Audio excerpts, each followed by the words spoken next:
Case number 318 on the calendar in the matter of Purdue versus Higgins. Parties have been sworn in, Judge. You may be seated. Folks, have seats, please. Mr. Purdue. Good morning. Good morning. According to your complaint, sir, you gave the defendant rings pursuant to a relationship that the two of you were in. Yes. And she was living with you for a brief period of time, and you claimed that there was a promise that if the relationship did not turn out, she would give you the rings back. You claim that the relationship did not work out, she left, and you don't have the rings. Yes, ma'am. The second part of your lawsuit is a claim for a small loan. I think it was $40-some-odd, yes, in order to permit her to get a restraining order against a boyfriend of hers who was supposed to be an abusive boyfriend, yes, who she subsequently went back to. Yes, ma'am. And you want that money back. Yes. And Miss Higgins says that she did not have a relationship with you, that she was really nothing more than a housekeeper for you, a housekeeper/companion, that the rings were a gift. However, when you said you wanted them back, she went over to your house and threw them in your yard. Is that right? Your Honor. How long have you known her, Mr. Purdue? Approximately 9 months. Where did you meet her? Met her in a bar. She was my buddy's girlfriend at the time. I met her.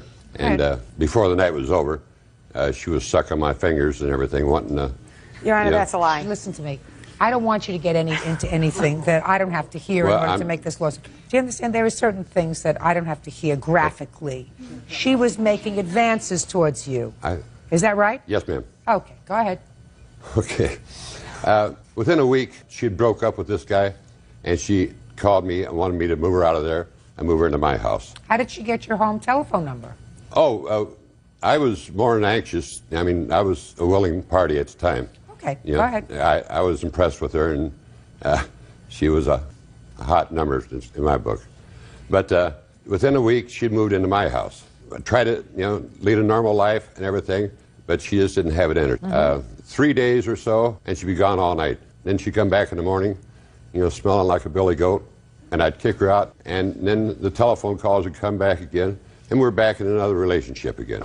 This girl needs help. She doesn't have a job. No, she doesn't need help. You need help. Yeah, okay, I agree. Okay. I agree. Tell me about the rings, sir. Okay, I'd bought the rings in 1987 for my what? wife, and she's deceased of 3 years. And because Liz always identified so much, she told me, she says, I feel so close to your wife and everything. I know.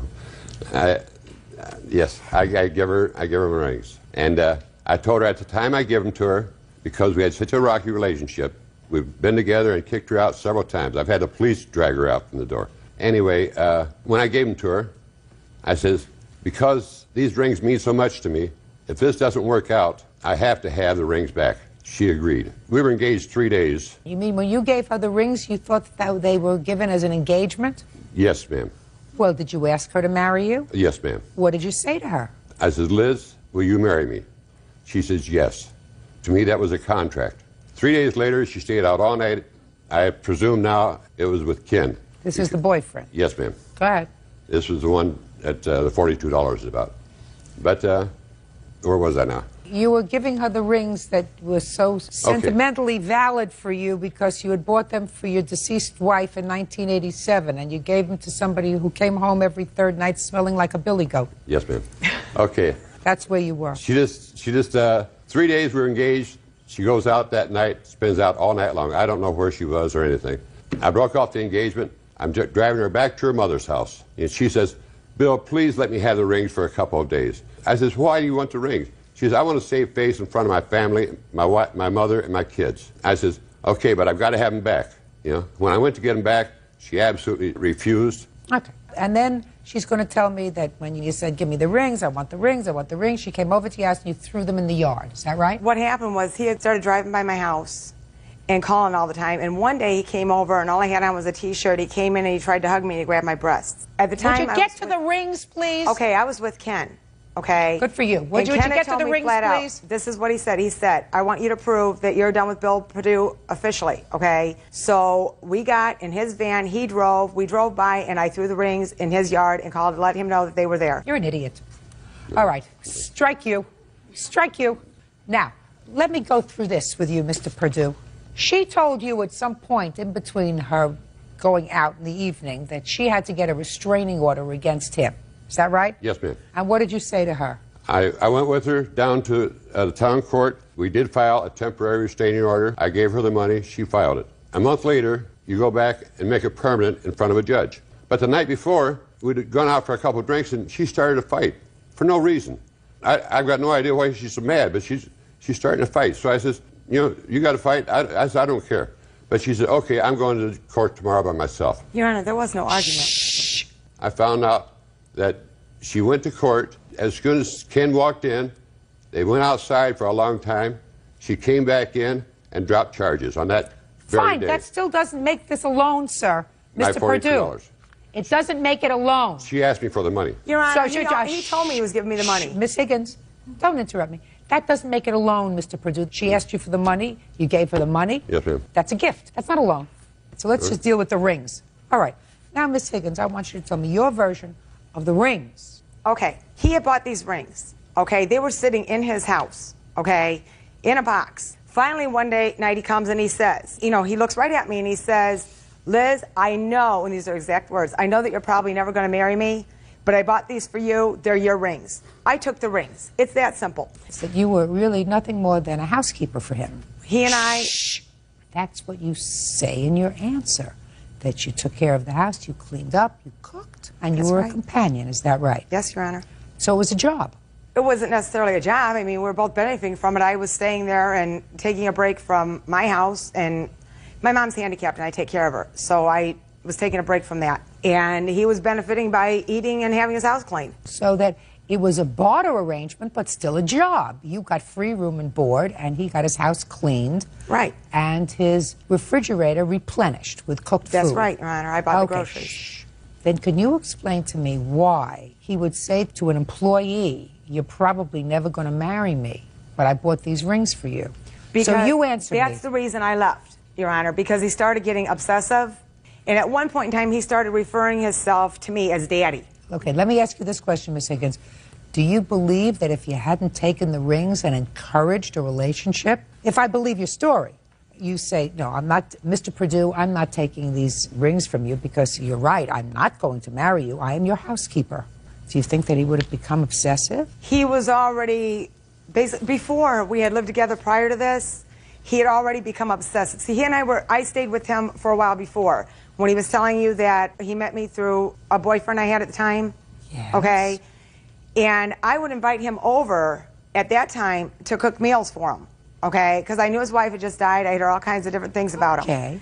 So anyway, back then, he asked me to come and stay, okay? And he was missing home-cooked meals, and at the time, that's all he wanted, okay? And I was staying with him. Then he began wanting more, and he wanted sex and different things, and I moved out at that time, too. Now, this time, he promised me it would be different. Now, what prompted you, if he wanted all of these things, what prompted you to move back there? Because we had been friends without me living there. We had just remained friends. Is there any reason, Miss Higgins, why when Genius over here told you that he wanted to know that you were finished with Mr. Perdue once and for all, and according to you, you drove by the house and threw the rings in the yard, you couldn't do the civilized thing, which would have been to put the rings in a box, take it to the post office, and mail it to him? Your Honor, at that time I was very angry because the reason this conversation between Ken and I even started in the first place. In fact, can I call him up here, Your Honor, for this? Oh, I would love to hear from him. I can. But anyway, the thing is that I was angry because he was driving by the house and we were getting phone calls, and my kids had told me... Why didn't you just give him back the rings? Because my kids had told me... Why didn't you just give him... I didn't want to see him. Why didn't you just give him back the rings? He was obsessed with me, and I didn't want to see him. You didn't have to see him. Mail him back the rings. I was extremely angry. What were you angry about? Because my kids had come to me and told me that he was trying to bribe my kids. Why didn't you just return the rings? I was angry, and I just went and threw them in his yard, and I told him there they were. Listen. Because his threats, he was threatening that somebody was looking around for him to beat him up and everything else. And I was so fed up with the guy. You want to say anything to me? Yes, Your Honor. Her and I have had a rocky relationship, but the thing is, I'm tired of the phone calls from him at 7 o'clock in the morning every day. He's come in between our relationship enough times. He was a nice guy when I met him, but he got worse and worse, and it just conflict between him and I. He would kind of come by the house in the middle of the night. You don't think that she's partially responsible for that? I think they're both responsible for some things. Fine, right. The fact that you are not sleeping with him, sir, doesn't mean that he's more responsible than she is. She took advantage Your Honor, of him. I wasn't sleeping with him. I didn't say you sleeping with him, madam. I said the fact that he's not sleeping with him. Oh, okay. You see, the reason he's angry with him is because why should he be angry with you? The two of you share a bed together. He says you're equally responsible. The two of you are equally responsible. Well, the reason he's mad at him instead of you is because he sleeps with you, and he doesn't sleep with him. Now, do you understand that? That may be confusing to you. Not you, No, but I him. understand. Now, you understand.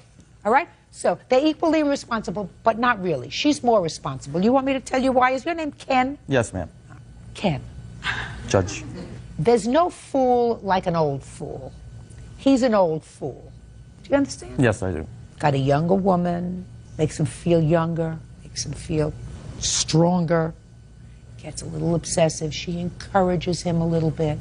She encourages him a lot because she's got to get away from one boyfriend, she moves in with him. She's got to get away from you because things aren't good, she moves in with him. She moves in with him, then she takes off and goes with you. She gets a Your Honor, restraining... that's not what I Quiet! did. She gets a restraining order, preliminary restraining order against you. She's saying, poor me, I'm a poor victim, everybody's abusing me. And she said a lot of things about you in order to get a restraining order, sir. Is that a fair statement? Yes, it is. What did she say about you in the restraining order? Did she say that you were abusive? Yes. Did she say that you were threatening? Yes. Did she say that she was afraid of you? Yes. Was all that true? Parts. Parts, but parts not? Parts not. Were you abusive? At times. Really? Were you physically abusive? There was some pushing every once in a while. Every once in a while. He never pushed her. That's not what I was told either. No, just a minute. Little obsessive, maybe.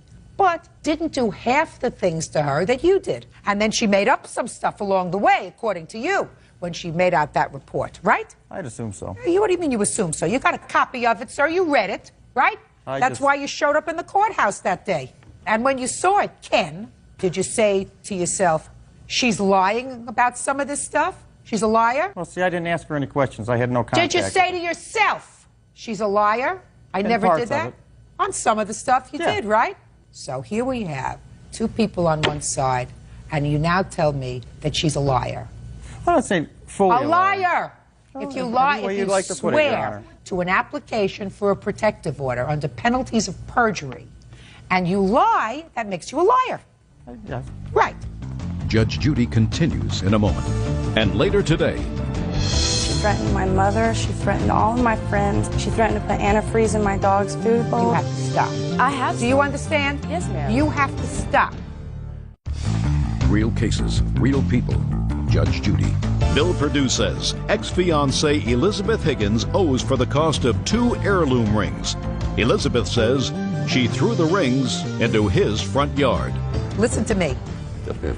I find that these rings were given as an engagement gift in contemplation of getting married. And when Miss Higgins accepted it, she may not have been serious about accepting them as an engagement ring. Yes. She may not have been serious, but she led you to believe she was serious. I don't believe her story that she was the housekeeper and cook your chicken every other Tuesday and Thursday and maybe a brisket on Friday. I don't believe that. No. And if she wanted to return them, then she does the reasonable thing. If she, in fact, returned them at all by throwing them in your yard, she puts them in the mail and returns them. So I don't believe she returned them at all. Judgment for the plaintiff in the amount of $2,850. Goodbye. Parties are excused. You may step out. I'm very glad she's got a new outfit. She looks like a kind of little Catholic girl. We were just true friends, and I truly believe that. I believed he was a good friend to me, but obviously I was wrong. I think I'll probably start going to church now instead of hanging in the bars picking up women. And now the next case. All parties in the matter of Leonard versus Norris. Step forward, please.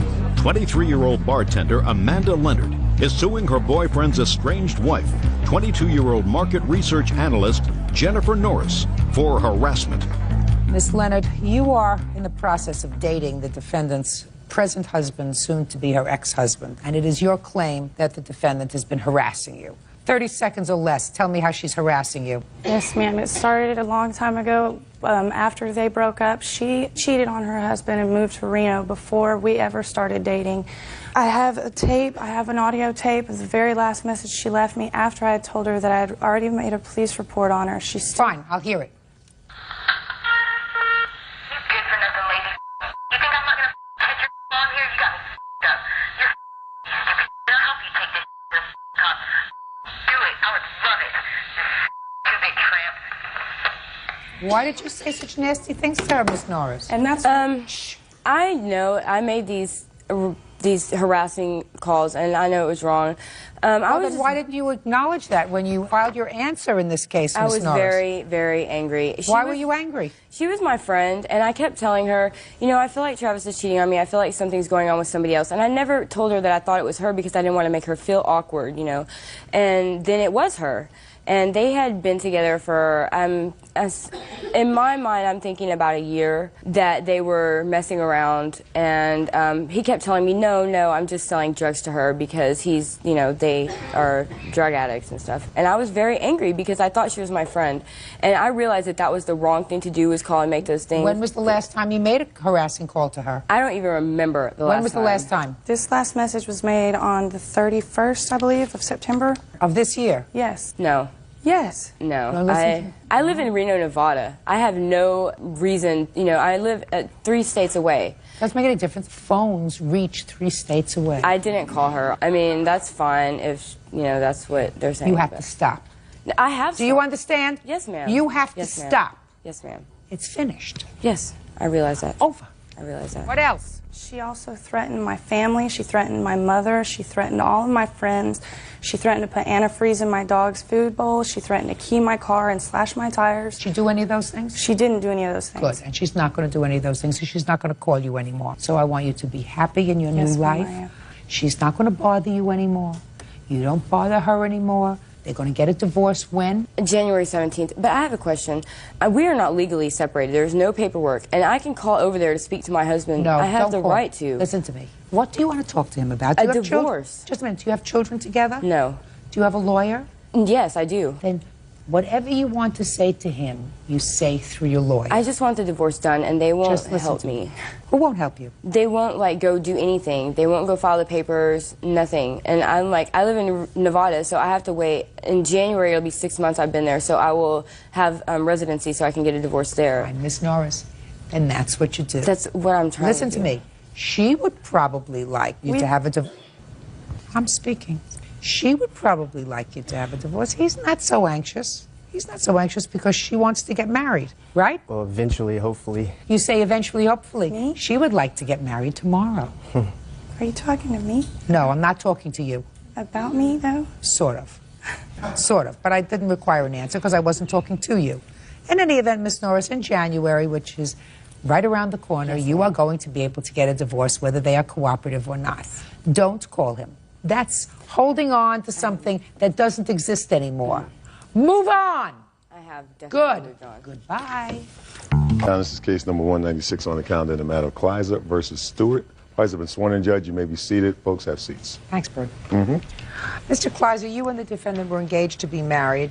The wedding was called off because Miss Stewart had a change of heart, I gather. And you want certain things returned, a loan that you allegedly made to her, a wedding dress that was purchased, I assume, with your money, and the setting for her engagement ring, because you had a diamond that she previously owned set by a jeweler. I assume she still has the ring. That's correct. All right, let's deal with simple things first. How much was the wedding dress? It was $2.99, and there was a garment bag that cost $10. Now, who paid for that? That was on my credit card. So you're still paying for it? Yes, ma'am. Did you get the wedding dress physically from the store? Yes, we did. Who returned it to the store? I returned it to the store. Is that what you wanted him to do, return it to the store? Yeah, he took it. He said he wanted it back, and he was going to return it for credit. And he wanted me to take the credit. But that sounds right. I didn't return it. He took it back. Well, what were you going to do with it? I wasn't going to do anything with it. I wanted him to take it back. Fine, then you have to pay for it. The wedding dress is your responsibility. If you changed your mind, there is certainly, if he had gotten it to...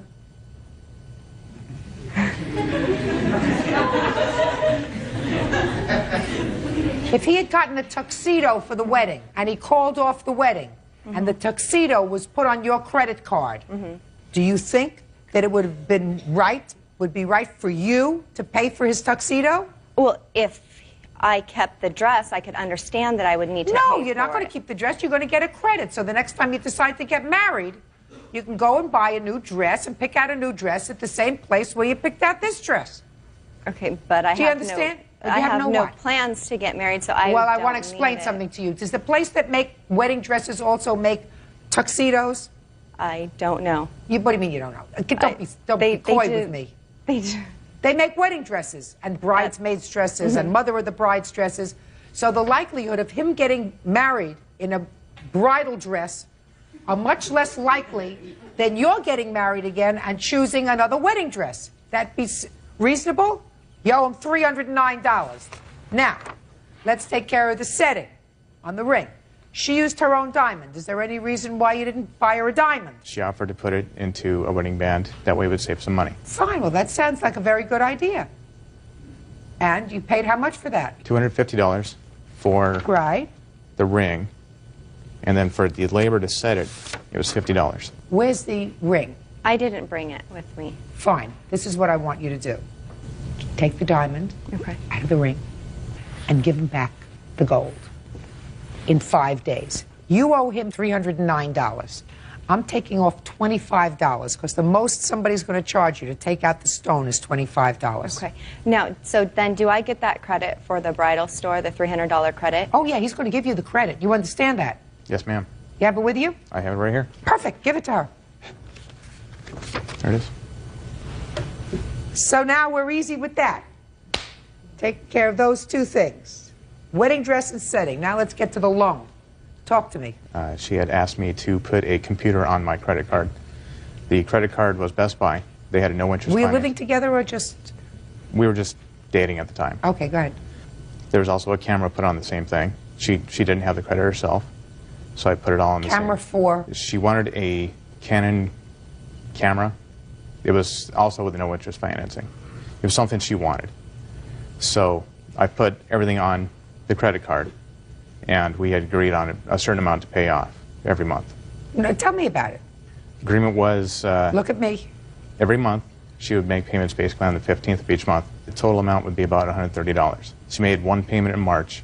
Everything sort of happened with the wedding being called off, and that sort of put an end to all that, and then she decided that everything was just basically a gift. Now, you see how quiet you've been? Let's hear about the computer. Okay, the computer, I had a little laptop computer that wasn't compatible with any of the printers because the UB... Don't tell me about computers and things that they exchange back and forth. I don't understand that. He had said that I should get a new computer, and I told him I couldn't afford a new computer. I was going to school, and so he had been looking at the Best Buy ads, and he said right now that there was zero financing, and he had purchased a TV, I believe, at the zero financing, and he said we should go look at them. And so we went and looked at them, and they were, you know, they had good deals on them, but I couldn't afford it, and he knew that. I told him I couldn't afford it. I'm a single mom. I'm going to school, and he said, don't worry about it.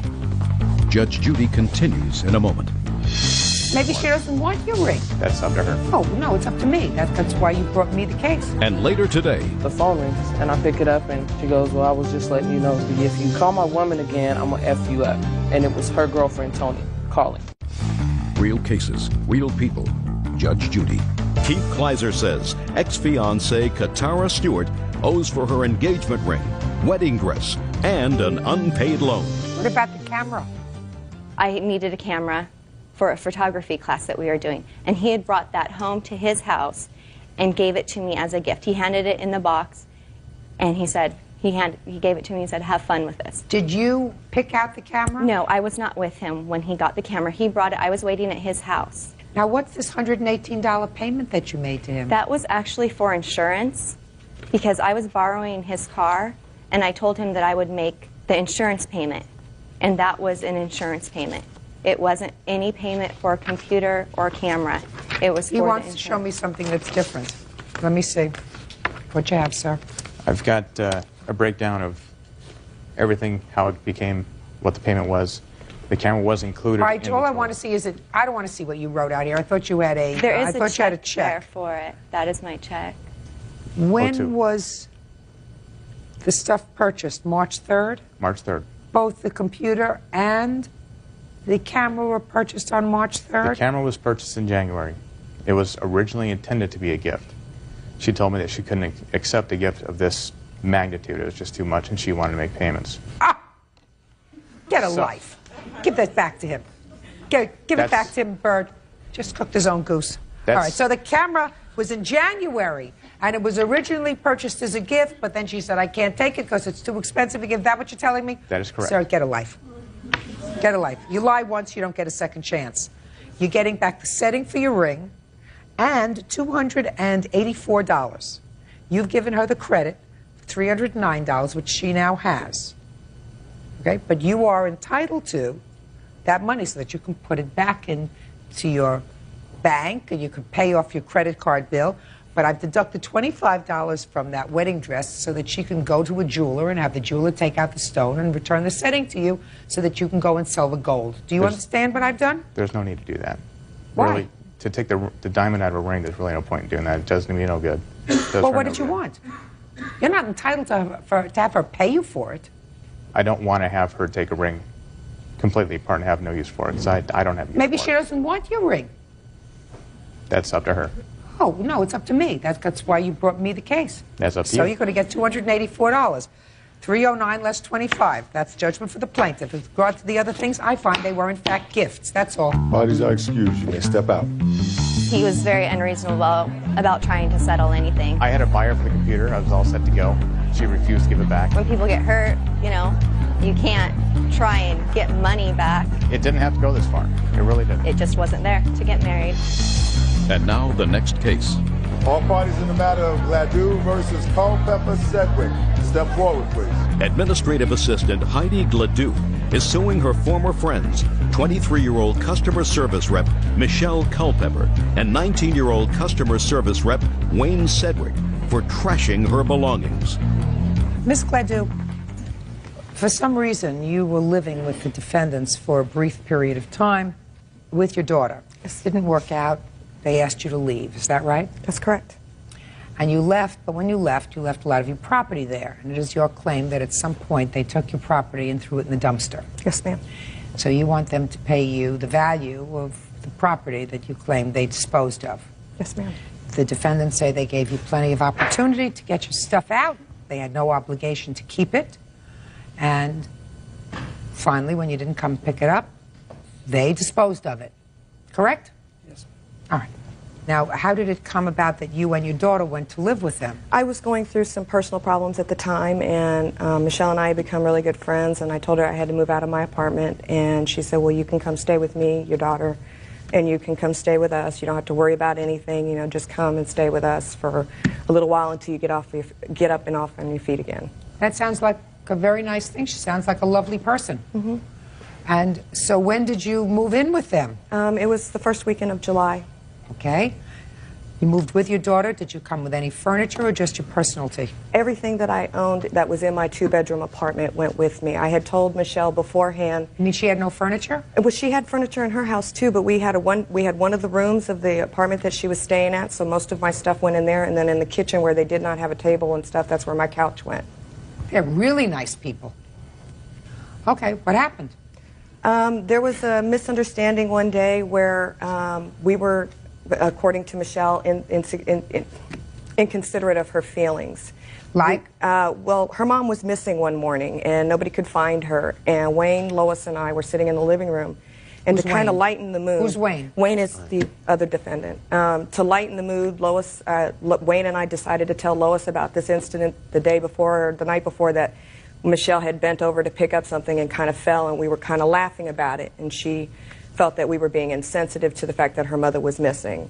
So? She asked us to leave, that we could stay the weekend if we needed to, and that she wanted us out. Go ahead. I told her that I was currently on unemployment at the time, so I was waiting for my unemployment check to come to me. I told her I needed some time, and she said that was no problem. Okay. On the 16th, I received my unemployment check in the mail. I went and I got a U-Haul truck and I got my storage area, which I have all receipts for. I told her that I would be there the following morning at 11:30, that if anything should change by that, I would give her a call. Unfortunately, that morning, my mother was admitted for pneumonia in the hospital, which I have documentation of, and I did not get out of that out of the hospital until about 2 o'clock in the afternoon. I called her at work at about 3:30 and told her what was going on and that I would be there tomorrow at 11:30, and she said fine. About an hour later, she called me back and said that her and Wayne had something to do and that they wouldn't be back at the apartment until around 1:30. So I told her, fine, I'll be there between 1 and 1:30. So as far as I was On concerned, the 18th? On the 18th, that I would be there between 1 and 1:30. On the morning of the 18th at around 9:30, I received a voicemail message from the defendant, which I have a copy of on tape. So, and which said? Pretty much said that her mother had received 3 more threatening phone calls, her apartment manager received 4, and that I could get all my stuff out of the effing dumpster. Okay. Now who's going to speak? I will. Good, thank you. When everything happened where I asked them to leave, it was just like she said, you know, the thing happened with my mother there in the living room joking around. And I let them know that they had 1 week, exactly 7 days, to get them and their property out of my house. Okay. They left that day and came back, I believe, 2 days later and grabbed some clothes and stuff. After the week was up was when I started calling Heidi. Because she had called, and it was like, one day she told me, you know, oh, well, I'm waiting to get my check and it didn't come and da-da-da-da. And then I ended up having to, I was at my mom's for something. I can't remember exactly why, but the phone rings and I pick it up and the lady on the phone asks if I was Michelle's mother. And I say yes, because I didn't know who it was. So I just kind of went, yeah, who is this? And she goes, well, I was just letting you know, B, if you call my woman again. I don't understand. If I was letting you know, if you call my woman again, I'm going to F you up. And it was her girlfriend calling. I'd already had problems with it before, and I did know the voice when I heard it. And so I went home, and I called Heidi, and I asked her, you know, what is this with calling my mother's house? She was on the one with my mother's number, because my number, I'd called her to her cell phone from my mom's house. So was somebody that you had lived with? That's my significant other, ex now. Was that the person that you moved out of that home because you were having difficulty? Yes. I was trying to help her. I thought her and her daughter get away from me. Okay, go ahead. But she claimed, oh, I haven't even talked to, and she said something about, you know what, I'm sick of even dealing with you guys. You can just throw the out because I don't want it. I don't want to deal with you. And she started ranting and raving, so I hung up the phone. And when was this? Do you have any idea what day this was? The 12th. It was the day she was supposed to have her stuff out. Okay. And what happened next? The next morning, she called saying that she still hadn't gotten her check and da-da-da-da. And I was like, okay, last night you were screaming you didn't even want the stuff, and then today you called me calm, telling me that as soon as you get your check, you'll be there and all this stuff. So I left it alone. I was like, fine, just come get it when you can. When she still didn't come get it, there was 2 other phone calls where she had ran it. I don't want it, and I don't want to deal with you, and you guys can this and that, and just yelling. And so I left it alone. I ended up where I came home on the 16th or the 17th, I can't remember, and Wayne told me to check the machine because there was someone on the machine and he wasn't sure if it was Heidi or her girlfriend. Well, on the machine, it was a message from her saying, you know what, F you guys, I don't want to deal with you, I don't want to see you throw this stuff out because I don't want it. And she repeated herself about 3 or 4 times. And Do you have that message? I erased it because I didn't think it was going to come to all this. Honestly, when I listened to the message, I wasn't going to throw it away. It was later on that on the 17th, I was at work and my mother called me. She said someone was calling her house threatening her. I asked her to look at her caller ID. She looked at it and she recited her cell phone number to me. So I called my play sister, a friend of mine, and I told her I'm leaving work early. You know what? I'm not going to have my mom being threatened. Let's just get her stuff out of my house. I've given her more than enough time. This was now the 17th of July. I told her on the 5th she had basically 5 days. So I didn't, it was like I felt I'd given her enough time. She had on 3 or 4 different occasions said she'd come get it, then she'd say she didn't want it. So I didn't want to play with her anymore. I didn't want my family threatened like that. So my friend came over, I left work early, we threw her stuff out. You think she had all this aggravation before you and your daughter moved in? I do. I think she had it planned personally. Had what plan? Had to plan to throw some of my stuff away because I had told her before I moved in that I would get a storage area for me. No, Miss Gladys, listen, that doesn't, just think it through. You think she invited you into her home for the purpose of throwing away your stuff? I don't think for throwing away. I don't think she threw away. I had a $2,000 entertainment center. I had a 27 color-inch TV. I don't know anybody that would leave that stuff at their place. I had a bed. I had 2 beds there. Just a second. Did you call Salvation Army? I was going to until the threat to my mom was made. Ms. Gladue, bottom line, she has no responsibility to keep your stuff in the house. Right, but we had a verbal agreement for me to pick it up. She told me that I could, you know, she told me that I could keep my stuff there. I told her I was waiting for my check to come in the mail. Unfortunately, EDD took 10 days to get me my check. She's not responsible for your bad fortune. My question to you is, do you think she had this grief in her life with threats to her mother? I do think she had grief, but I was not responsible for those threats, ma'am. You were... I can't control somebody else who I'm not with. I haven't been with her. She was riding in a car with when she was supposedly broke up with her. No, I was not. I mean, if I was doing it, I had to get my mother's number from her. She couldn't have because I don't keep phone numbers on my phone. Whatever. She had problems. She was trying to do the right thing. Miss Gladue, she is under no obligation to keep your property. She's not your mother. I never said she was. She was supposed to be a friend, and friends don't do that. She was a friend. A friend throws your stuff away when you have a verbal agreement to be there at 11:30 in the morning? I've said it, Miss Gladue. That's all. Your case is dismissed. That's all. Teresa Smith is suing her neighbors, Annelle DeSaint and Stephen Pellegrino, for vet bills she incurred while caring for their dachshund.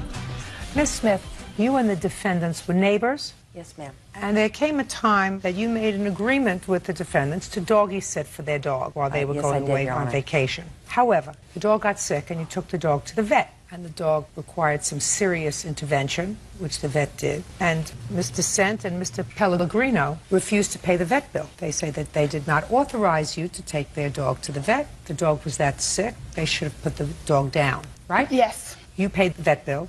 You want the money back. Yes, Your Honor. Please. What day did you start to take care of the dog? I started to take care of the dog on a Tuesday. You remember the date? Let me look at my papers, please. Sure. While she's looking, where were you going? Going to San Diego. It was on June 5th. How long were you going to be away? 3 days. Tell me what kind of dog you had. It was a Dachshund, I think. What do you mean dachshund, you think? Because the neighbor gave it to us. It was a mutt, basically. How old was it when you got it?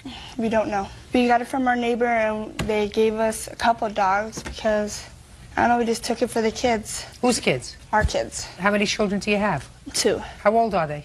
I have a 3-year-old and a 1.5-year-old. Do you work? Yes, I'm a sign directional. What is that? Well, you know, the people that hold a sign on the corner, and they tell you where the new homes are being sold. And what do you do? I'm in construction. So a neighbor gave you 2 dogs. The first one, it was starting to get sick, so we had taken it to the vet. And the vet said that you should have it put down because it had a bad liver. So a little bit later, after that, the neighbor had to get rid of some more dogs. And so they asked us if we wanted another dog. Was it a puppy or was it a grown dog? Puppy. Yeah, it was still a puppy. Yeah. And you had it for a month? Yes. Your 3-year-old like it? Yes. Yes. Was it housebroken? No. No. Were you taking your children with you to San Diego? Yes. Where were you leaving the puppy? We left it at our house with a bowl of food, and we asked if she can Just come a second. over. At your house in a bowl of food, but the dog isn't housebroken. Well, in the outside. We have a fenced yard, off area with fenced a yard. yard. So you were leaving the puppy outside? Yes. Is that where the puppy stayed when you were home? Yes. Yes. It has a dog house out there. And you live in California? Yes. And this was in June? Not cold weather. Yeah, it wasn't cold weather at all.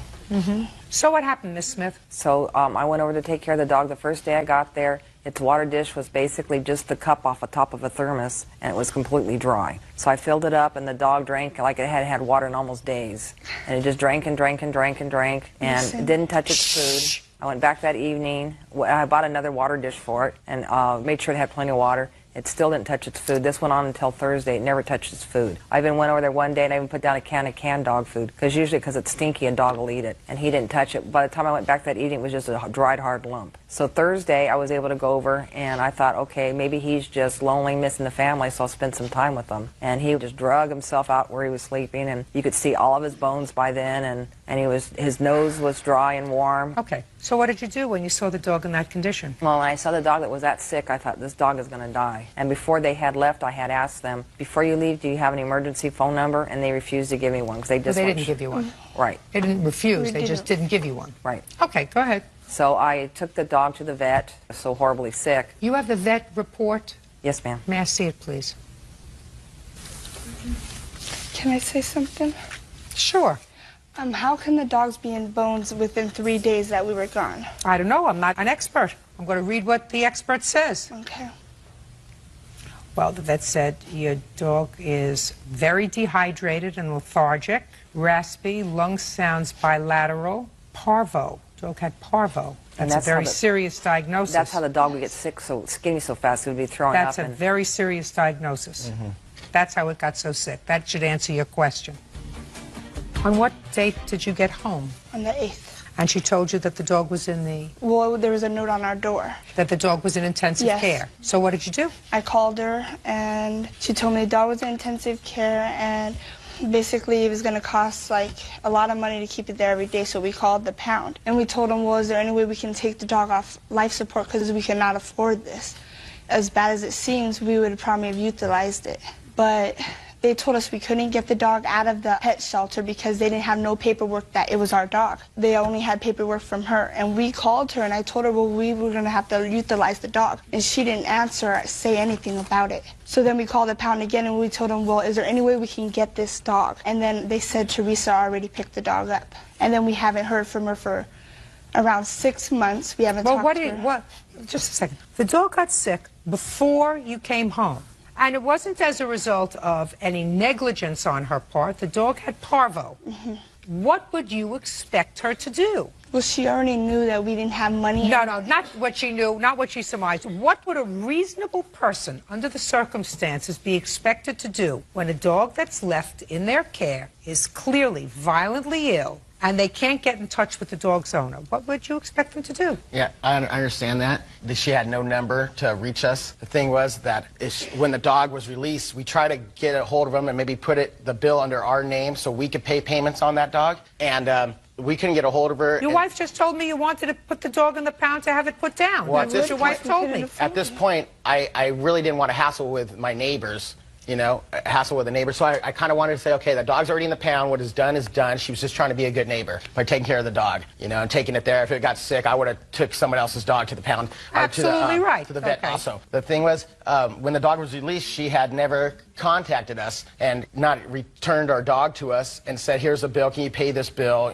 Trying to be neighborly instead of just taking us straight to court. She didn't take you straight to court. This happened in June. Well, we haven't seen the dog in 6 months. We have tried to talk to her, and I had left messages. I went to her door, and no one had answered. Did you go to the vet and say, I will assume responsibility for this bill? They didn't even want to talk. No, listen to me. I will assume responsibility for this bill. This is my dog. All she had to do was say that because she didn't want your dog. She didn't steal your dog. Come on, folks. What you said to me initially was correct, that you would have said, we don't have the money for this. Exactly. Put the dog down. Don't make excuses. Right. And all I said to you was, under the circumstances, since she had no way to contact you, she acted appropriately in taking the dog to the vet and providing whatever care the vet said the dog needed in order to survive.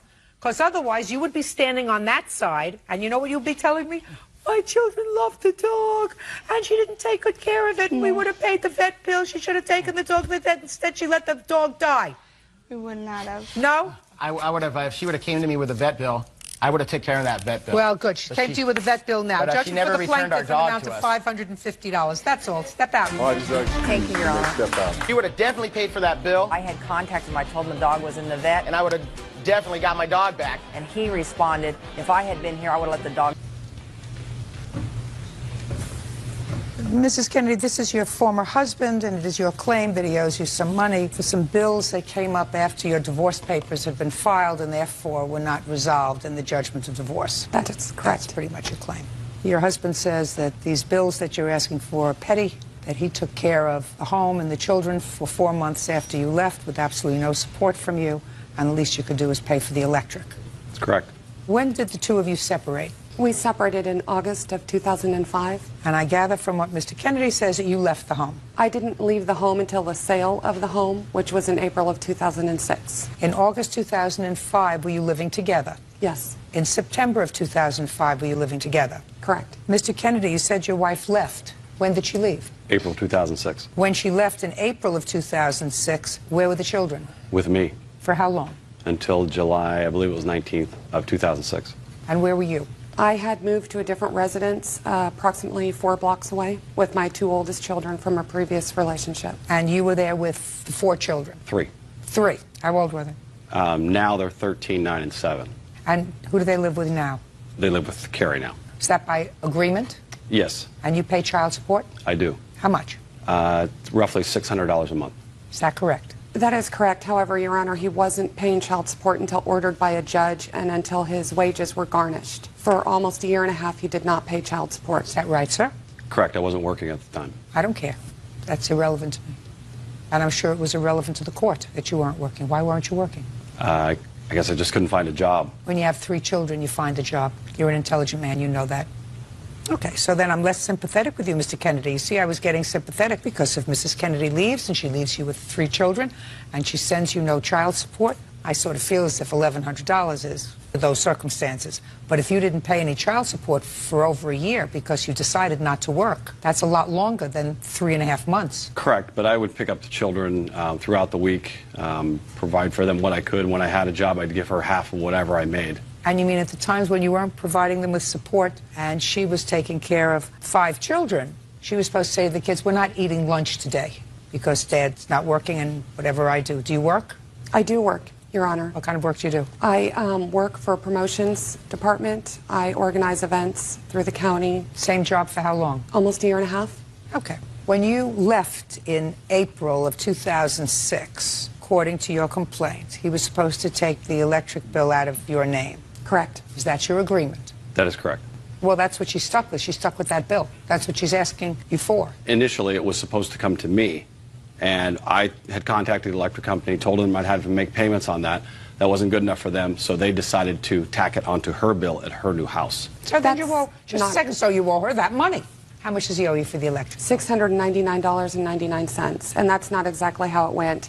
He stayed in the house that we once shared, rented it from the new owner, couldn't continue paying the rent on it, and left. Moved in with a friend, left no forwarding address, and to my understanding made no contact to the electric company to get the bill resolved. And that's how it got transferred to me. Fine, $699.99. It's yours. Let's go on to the income taxes, which is a far more interesting subject. Go ahead. Income taxes, these are from the year of 2003 when Kevin was employed full-time and I was the stay-at-home mom. Apparently when he was unemployed after we separated, I don't know if the state of California had tried to make contact with him, but they couldn't find him. They found me because I was working. Can I see the tax bill? You know about this tax bill, Mr. Kennedy? Through my ex-wife, I do. And? When I moved from the house that we shared, I forwarded I had all my mail forwarded. I'm not talking about the forwarding mail. I'm talking about this tax bill. It was money that clearly you were working full-time, correct? Correct. She was not employed outside of the home. When we were together, no. Did you owe child support for other children? No. Her records show an outstanding child support obligation that has priority over your personal income tax liability. Your Honor, I believe that's for the current child support he's owing back. I see. The balance due here is $342.55. Did you pay it? It's being garnished from my wages. Show this to him, please. Have you ever seen that document? I haven't read it. I just heard about it from her. And he was given that information. He said he tried to make contact with them, but was on hold for too long. I had my mail forwarded to a P.O. box. If they wanted to find me, they could have found me. Maybe they did find you. Maybe you took it and threw it in the garbage. How do I know? It's your responsibility. Why didn't you pay it? Because I didn't have the $300 and some to pay her. Well, who are you living with now? I live with some friends. That's not a good enough answer for me. Who do you live with now? The names of the people that you live with. Oh, Joshua and Tina. I think their last name is something like that. How long have you lived with them? 4 months. Are they a couple? Yes, you could. Yeah. You know, why bother to get into it with you? You owe her $1,100, Mr. Kennedy. When you have 3 children, you can't afford to be unemployed unless you are mentally or physically unable to work, neither of which appears to be so in your case. So you have 3 children, you have to do whatever you can do. You get a hack license, you drive a cab, you pick up cans, you go to work for the Parks Department. You can't take the day off.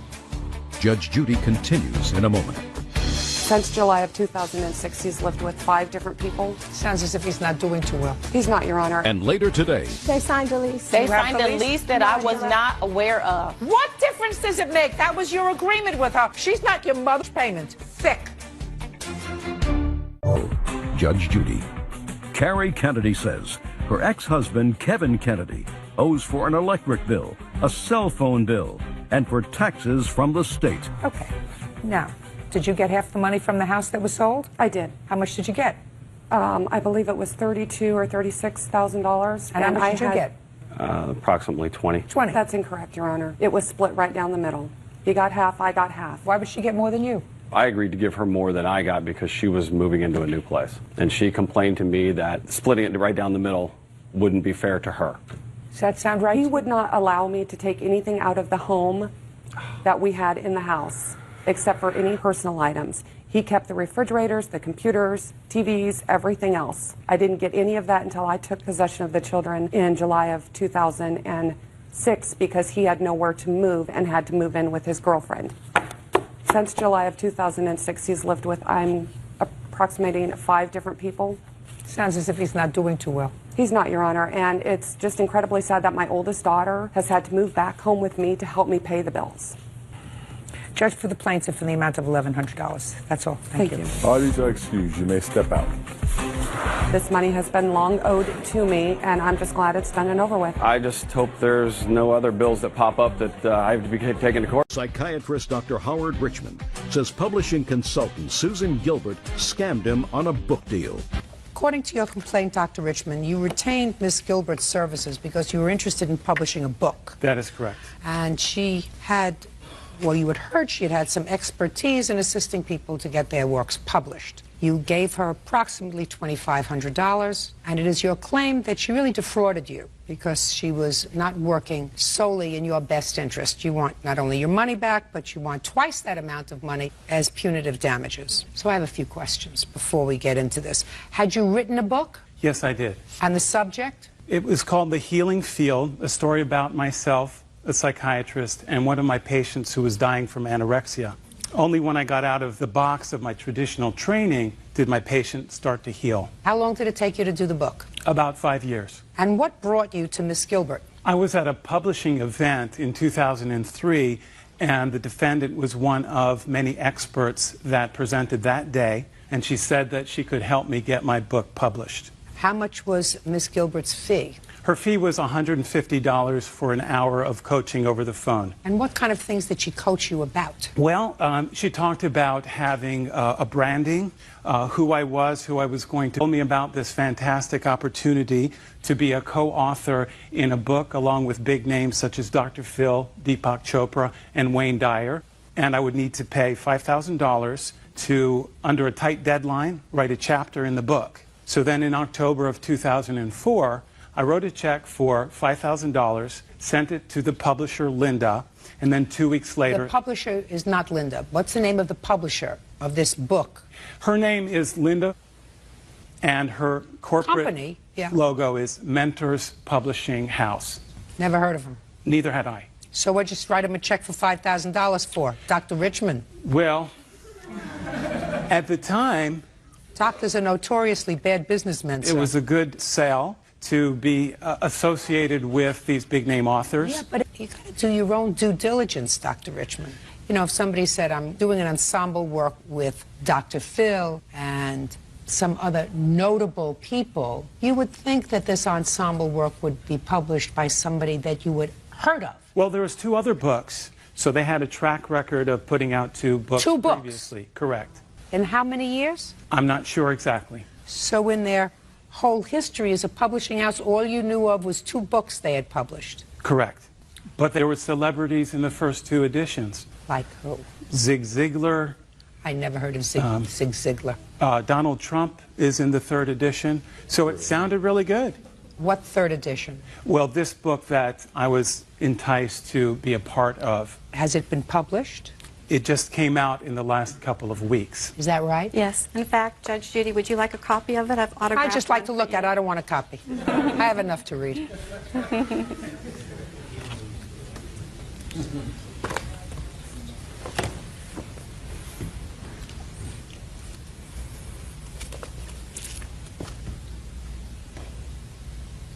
By the way, in case you want a picture of Zig Ziglar, this is what he looks like. That's him.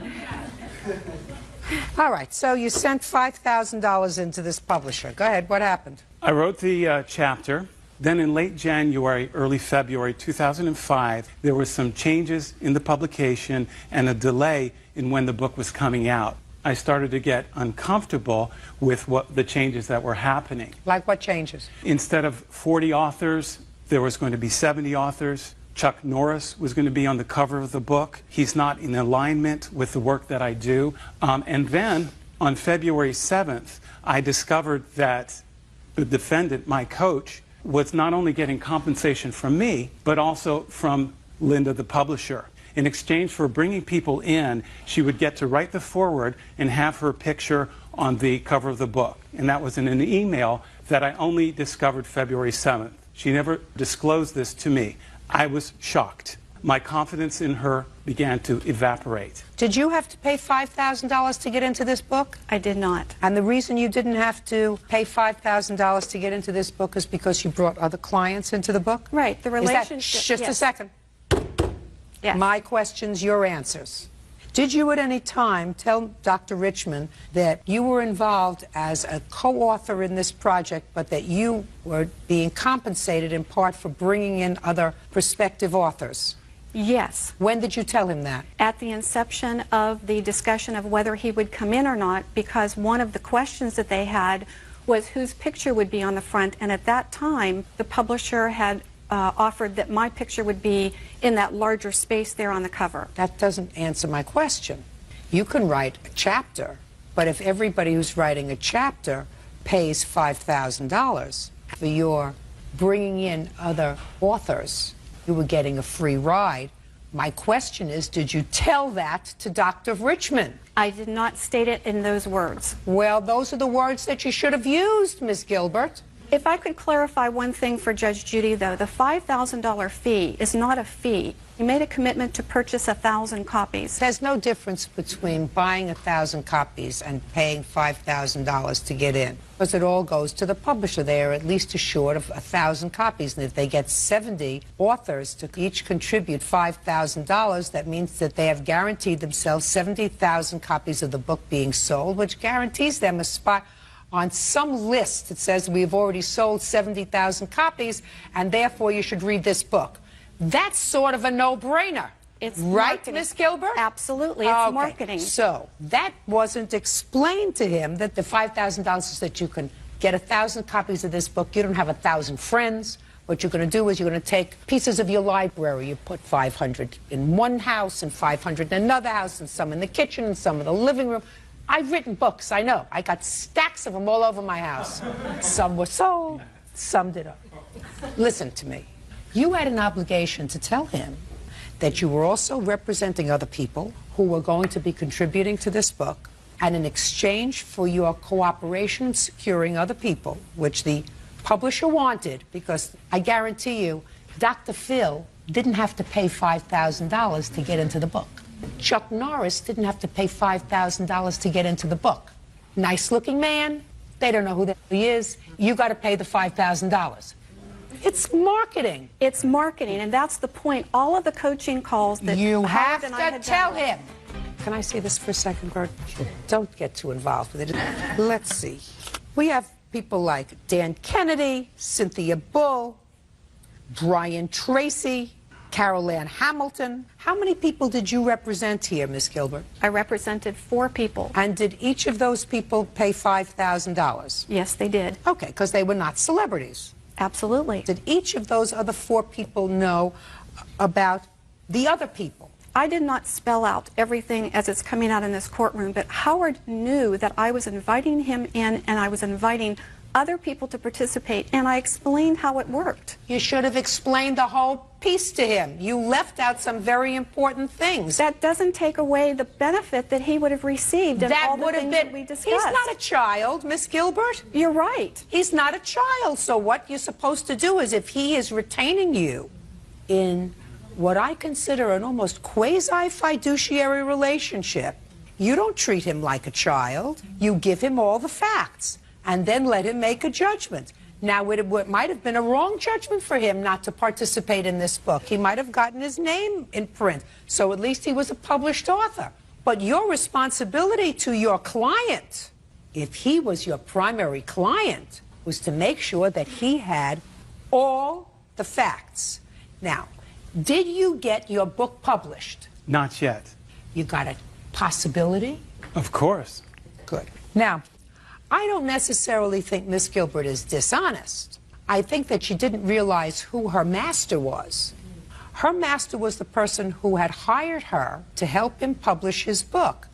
Quite honestly, Dr. Richmond, in all probability, had you not gotten your money back, because you got your $5,000 No, back. I did not. You did not? No, I did not. Why not? Well, as a matter of fact, when I decided to withdraw from the project and ask the publisher for my money back, on February 25th, the publisher agreed to send me the check that day. I waited. No check.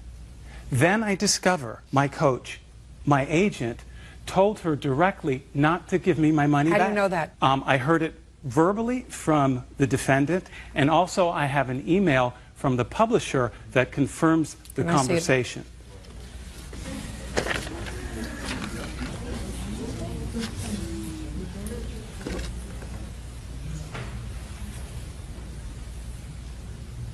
What did you say to the publisher? I don't know what was written there. I'm not asking you what was written here. I know what was written here. I'm asking you what you said to the publisher that resulted in the publisher not sending him back his check. I care very deeply, even though it doesn't appear that it's coming out that way. I care about my coaching clients. I asked you what you told the publisher. That I wanted to speak with Howard before he withdrew because I felt he was making a really bad business decision, that everything that he and I had been working towards for months would be helpful in this book release. And so I wanted an opportunity to speak with him. Well, did you speak to him? I did, and he still withdrew. Just a second. Did you then call back the publisher and say? Multiple times. And say, give him back his check? Absolutely. Multiple times I have requested, and I thought that she would. But Dr. Richmond has taken him But this to court. says, yes, I held off sending the check because of my conversation with Susan. Which is what I said, that I wanted to speak with Howard. So you never got your money back? No, Your He Honor. took them to court and won a judgment. Did you get paid? No.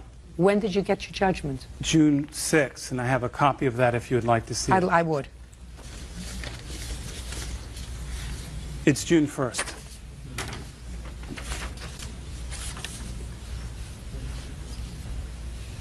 You have any idea why you haven't gotten your money? Lack of integrity. Have you called them? Yes. And what have they said? No response. Tried to get the money from the bank account. No money there. Cat and mouse game. Her client has said, I want my money back. The people are ready to send you your check. You say, don't send him his check. I want to talk to him. That's not up to you. If he's hired me as his coach, and I feel that he's making a mistake, I'd like to speak with him before that happens. You had no business speaking to the publisher about him. You don't know who your master is in this situation. You took money from him. You are his advocate. As I was advocating for him that this was a good project. He's not a baby. It's up to him to make a judgment as to whether or not he believes that he wants to go forward with this project. You know, Chuck Norris is a very nice man. He says, I don't want to be in a book with Chuck Norris on the cover. I don't know why. I've met Chuck Norris, got a lovely man, he's got a lovely wife. Their philosophies may be inconsistent. Who knows? That's not up to you. That's up to him. How much did he pay you? How much did he pay me? Yeah. A total of $2,500 over 6 months for 17 sessions. And when I begin to work with someone, Judge So Judy, far, he's out $5,000 plus another $2,500, and he doesn't have a book. And the $5,000 of that $7,500, put it down. $5,000, Miss Gilbert, out of the $7,500 is because of you. Sounds to me like better practice would be not to come in front of 10 million people and tell your story, but to give him back his $2,500. Judgment for the plaintiff in the amount of $2,500. That's all. Parties are excused. You may step out. Dawn Chuck is suing her son, 21-year-old Scott King, for a loan to purchase a 1999 Chevy Cavalier. Scott claims the car was a gift. Ms. Chunt, this young man is your son. Yes, ma'am. And your complaint alleges that he owes you a balance of a car loan. Correct. And your son says the car was a gift to him? That's correct, Your Honor. Did I ask you a question? No, I'm sorry. And while he helped you financially for a while, had nothing to do with this being a loan, it was always a gift, and when he had his expenses got to a point where he could no longer help you out, he just stopped. Is that... That's now correct. I'm looking at you. That's correct, Your Honor. Do you want me to yell at him? Please. Who is this person? This is my son's ex-girlfriend, Jessica. And who is this? This is my current girlfriend, Kelly. Is she here for any particular reason? More or less. She was witness to an instance over the summer where I actually offered a reconciliation to my mother at a festival downtown. And basically my mother told me she was in the process of filing bankruptcy and that my help was too late, and basically shrugged me off and walked away. So at that point I felt like I was no longer obligated to even try to reconcile or help out the situation at all. Let me understand this. I'm going to put what you just said to me, because I know that one thing you're going to learn as you get older, you have to think about what you say before you say it. Absolutely. What you just said to me was, this young lady is a witness to something that happened recently. When you said to your mother, listen, let me try to work this out with you, you know, with the car, and she shrugged you off and said to you, I filed bankruptcy and your help is too late. That's correct, Your Honor. Well, that's, Mr. King sort of acknowledges that this was a loan. Well, don't me. I'm sorry. That sort of acknowledges that you had some responsibility in your mother's financial situation. You gotta keep it simple. All right, when was the car purchased, Miss Shawn? August of 2002. How old are you? 21. How old were you when the car was purchased? I believe 19, Your Honor. How much were the car payments each month, Mr. King? $150 maybe, Your Honor. I'm not sure. Well, you were making the car payments for a while. Yes, correct. It was a long time ago. Okay. You were making the car payments for a while. So when you say it was $150 a month, was it $150 or $152, $156? Couldn't tell you, Your Honor. Don't have my checkbooks from back then anymore. How many years did you make the payments? I'd probably say 12 months. When you stopped making the payments, did you notify your mother? Absolutely. Is that right? No, ma'am. No, ma'am. I found out 3 months after the fact that he stopped making the payments that from the finance company contacted me and said the payments had ceased. You have the letter? The payment was $177.26. You have the letter from the No, they didn't. They just called me and I made a payment over the phone. He made $3,000 worth of the $6,000 loan. Well, that's a pretty good track record, Mr. King, for somebody who got a gift. See what I mean? Yes, Your Honor. Real cases, real people. Judge Judy. Dawn Chount says her son, Scott King, owes for the balance on a car. Dawn claims Scott traded the car in and kept the money. And did you file a bankruptcy last time? Absolutely not. I've never filed bankruptcy. I have no intention of ever filing bankruptcy. What kind of work do you do, Ms. Shawn? I'm an administrative assistant for a management firm. Who's driving the car? He's traded that car in on a new vehicle. Yes, ma'am. I have. He got $4,000 on a trade-in, and instead of paying off the loan, he decided to use that $4,000 to purchase his brand new Focus that he's now driving. And they gave him $4,000 for the car, and he used it as a down payment. Yeah?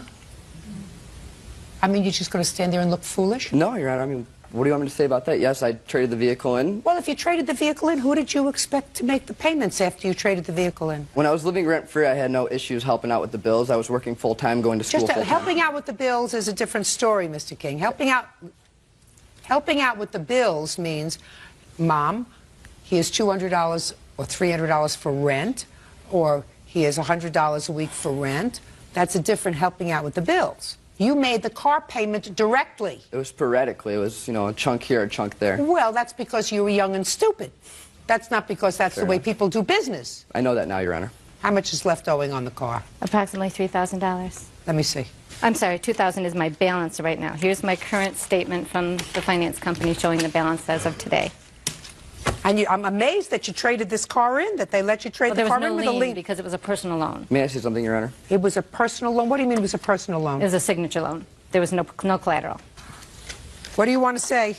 Well, this wasn't financing that I requested. It wasn't I mean, I was at the age where I could require credit myself.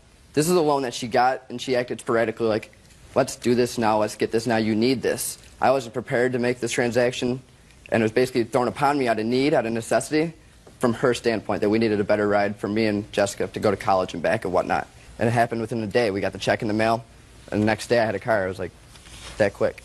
And I mean, I don't agree that I didn't ask for the loan, I didn't want the loan.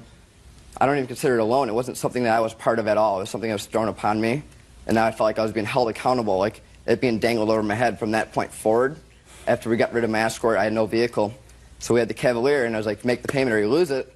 And I was like, this isn't something I ever wanted or wanted to acquire. If I had it my way, I would have still had my old vehicle, and everything would have been okay from that point forward. I don't feel like this was any kind of my decision, and it was forced upon me. Was he a difficult pregnancy? Actually, ma'am. No, I'm asking you a question. Was he a difficult? No, he was all of my children were very easy. And he was a very cooperative. I was working as got it from the dealer. He was going on a test drive. Mom, I really want this car. I tried talking him out of purchasing this car. Listen to me. That's not true. No 19-year-old or 18-year-old says, 18 says, Mom, I don't want this nice car. I want to drive the piece of junk that I'm driving. I'm really happy driving around with my girlfriend in this piece of junk that doesn't start all the time. Absolutely. Please, I don't even want to think about a nice car.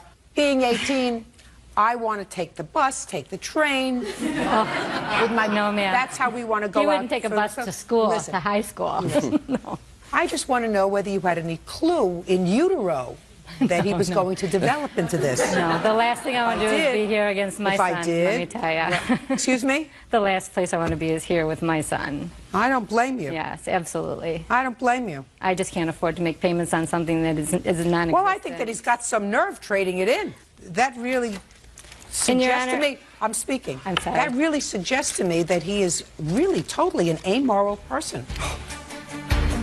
He could have traded it in for something and given you the money. That would have been really nice. That would have been, and not put you in a hole. Because according to Freshmouth over here, he at least thought that you were filing for bankruptcy. He at least thought that you were in financial difficulty. And one of the reasons that you were in financial difficulty was because of his actions. Because according to him, new girlfriend over here, whose purpose in being here is to tell me about this conversation that she heard about looking forward to helping his mother, right? Isn't that what he said you were going to tell me? Right. Right. Means that he understood that his conduct created a negative situation for you. And I do admit that. Get over it. Ma'am, can I give Scott the title to his Focus? Because it's at my house. No, I don't want you to give him anything. This is his title for his car that he's driving now. Listen to me.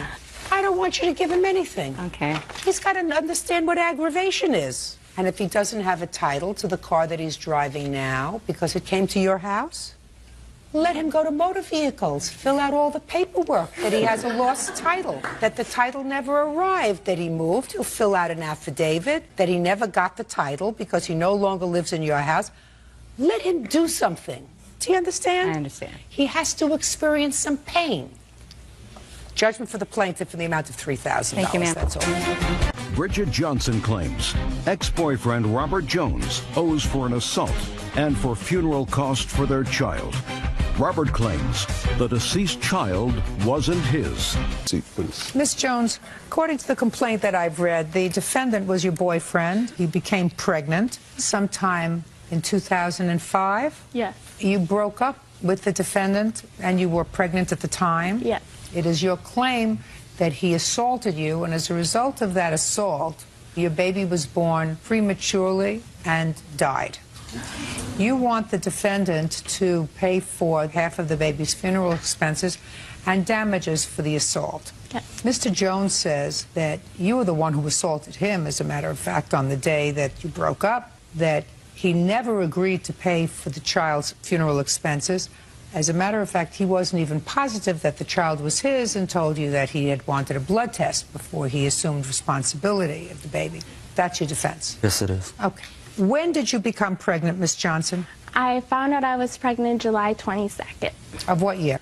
2005. And were you living with Mr. Jones at the time? Robert was staying with me along with his son because he was having arguments with his mother. Did you move in with her in July or before that time? I'll be staying over, you know. You were staying over? Yeah. Okay. And when did you break up? November 20th as a result of the assault. Just listen to me. Had he slept at the house the night before? Yes. And the night before that? Yes. So tell me what happened on November the 20th. November the 20th, I received a phone call from Rob at about 3 o'clock in the morning. Well, then he hadn't been at your house 3 o'clock in the morning. No, he was at the bars. He would frequently go to the bars and then come over to my house afterwards. And he had called me at 3 o'clock in the morning stating that he was going to come over. I ran downstairs and unlocked the door like I would usually do, and he didn't come in. So after a while, I looked out my window and saw that the car was parked and the headlights were on and the car was still running. So I laid there for a couple more minutes and then got dressed. And when I walked outside, I saw that Rob was passed out in the driver's seat. So I crawled into the passenger seat and woke him up and asked him, you know, what he was doing and why he hadn't come in the house, and he told me that he didn't know. So we were trying to get the headlights of the vehicle to turn off. They wouldn't turn off. So I suggested that we just unplug the battery. I was 5 months pregnant. I didn't want to be fighting with him. I would much rather just go to bed. He wanted me to, you know, be with him that night, and he wanted to be around me. So I stated, you know, let's just unplug the battery. We couldn't figure out the lights. So he started to proceed to back out of my driveway. I told him that he was drunk, that I didn't want to go anywhere with him. And he wasn't listening to me, so I leaned over and smacked him in the face. I went like this to the front of his face. He then looked at me, told me to do that again, and I looked at him and said, what did you mean? And the next thing I knew, he punched me in my face. So first you punched him and then he punched you? Yeah, I didn't punch him. No, just a second. So first you punched him. Yes. And then he punched you? Yes. Okay, now I got it. But the only reason I hit him is because he wasn't listening to me and he wouldn't stop the vehicle. I got you. So then my nose... He wasn't listening to you? Yes. Why don't you just take the keys out of the ignition? I didn't think of that. Shouldn't have gotten in the car in the first place. I shouldn't have told him to come over that evening. That's also correct. Knowing that he was drunk. That is also correct. Yes. Okay, I agree. keep going. I realized that my nose was bleeding very, very badly. So I opened the car door and I half jumped out of the car, and he like kind of gave me a little push along with it because he was laughing at the time. And I ran in the house and proceeded to call my mother first. And so you weren't too far from where the house was? No, I live on the second house at the corner of the block, and we were at the corner of the block. Keep going. I called my brother and he took me to the emergency room. And what did they do for you there? I first saw a police officer, and they went to arrest Rob. That doesn't answer my question. What did they do for you in the emergency room? At the emergency room, they took x-rays of my face, and I was having a sharp pain that was shooting from my back to my stomach. So then I was told that I had to go up to the maternity floor for monitoring on the baby. And that was in November? Yes. And when was the baby born? The baby was born in February. February what? 7th. How much did she weigh? She weighed 2 pounds, 2 ounces. And when did she pass away? The 11th. Between November 20th and February 7th, did you see the defendant? I saw him at the court dates. Other than that? No, because there was a court order for him to not be within 1,000 feet of me. Now, when did you have this conversation with him with regard to paying for the baby's funeral expenses? Okay, the first conversation I had with Robert was when he called me in late June after Father's Day. And I said, well, I kind of need money, you know, we should be paying for her gravestone, and I have funeral expenses that I couldn't get a grant from the state from everything. And he told me that he would give me $200 in August, and that him and his mother could save that together. I then called him on August 24th, and he told me he didn't have the money. So I said that I would pay the rest of it and that he could just pay me back. And he proceeded to say that that was fine. The next time I spoke to Robert was on September 17th when he called me and asked me if I wanted to go fishing with him with him. So I said, yeah, that I would go fishing because I wanted to speak to him about, the money. Don't tell me why. You agreed to go fishing with him? Yes. I knew that. Is this that. the first time you had seen him other than the courthouse? Listen to me. No. Other than the court proceeding, is this the first time you saw him since November? Other than court and then our daughter's birth, no. Well, you didn't tell me about the daughter's birth. My sister called him the morning that I was supposed to have a cesarean section. I was diagnosed with preeclampsia, which is high blood pressure, and then becomes toxic and it affects the baby's heart rate. And the first time I had high blood pressure was December 20th, and it proceeded to get worse throughout the pregnancy due to stress-related causes. Don't tell me what it was due to, madam, unless you're a physician. Are you a physician? No. Good.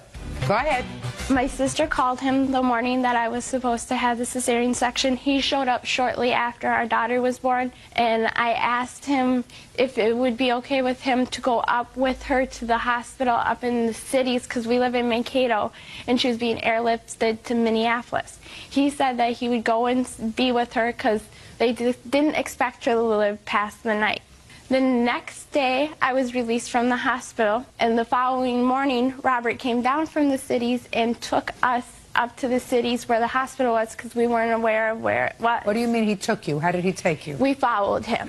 What do you mean you followed him? My mother and sister and I followed him in a different vehicle. Him and his mother drove in their own vehicle. So when we got to the cities, he went to a basketball tournament and left us with my daughter so I could spend time with her.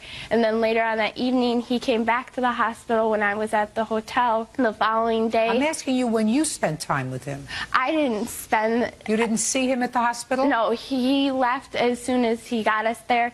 We got up to the room. You didn't see him in the hospital is my question. No, yes, I seen him at the hospital. How many times did you see him in the hospital? Just that first day. So the baby died in February. Yes. Between February and September 17th, when he called to go fishing, did you see him?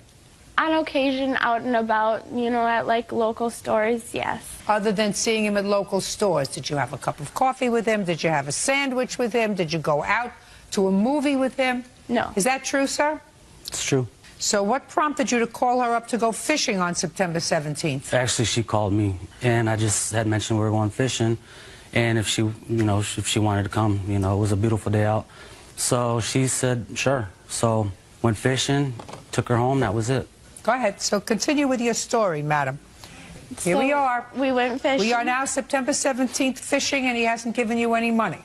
And when we went fishing, Robert and I took his mother to Cub Foods so that she could get milk for the house before he dropped me off at my apartment, which is about 3 blocks away from Cub Foods, which is a local grocery store. Just keep going, okay. Please. I don't need a map of the town. Okay. Keep moving. So after we dropped his mother off at Cub Foods, it was him and I in the vehicle, and I brought up the money, and he told me that he had bills himself that he needed, and I proceeded to leave the vehicle. And then at the powwow, I saw him and brought up the money again, and that's actually So you weren't why afraid of him? No. Not when he's not drinking. No, you weren't afraid of him. No, I'm not scared of him unless... Why in the world, some 2 years later, are you suing him now for assault?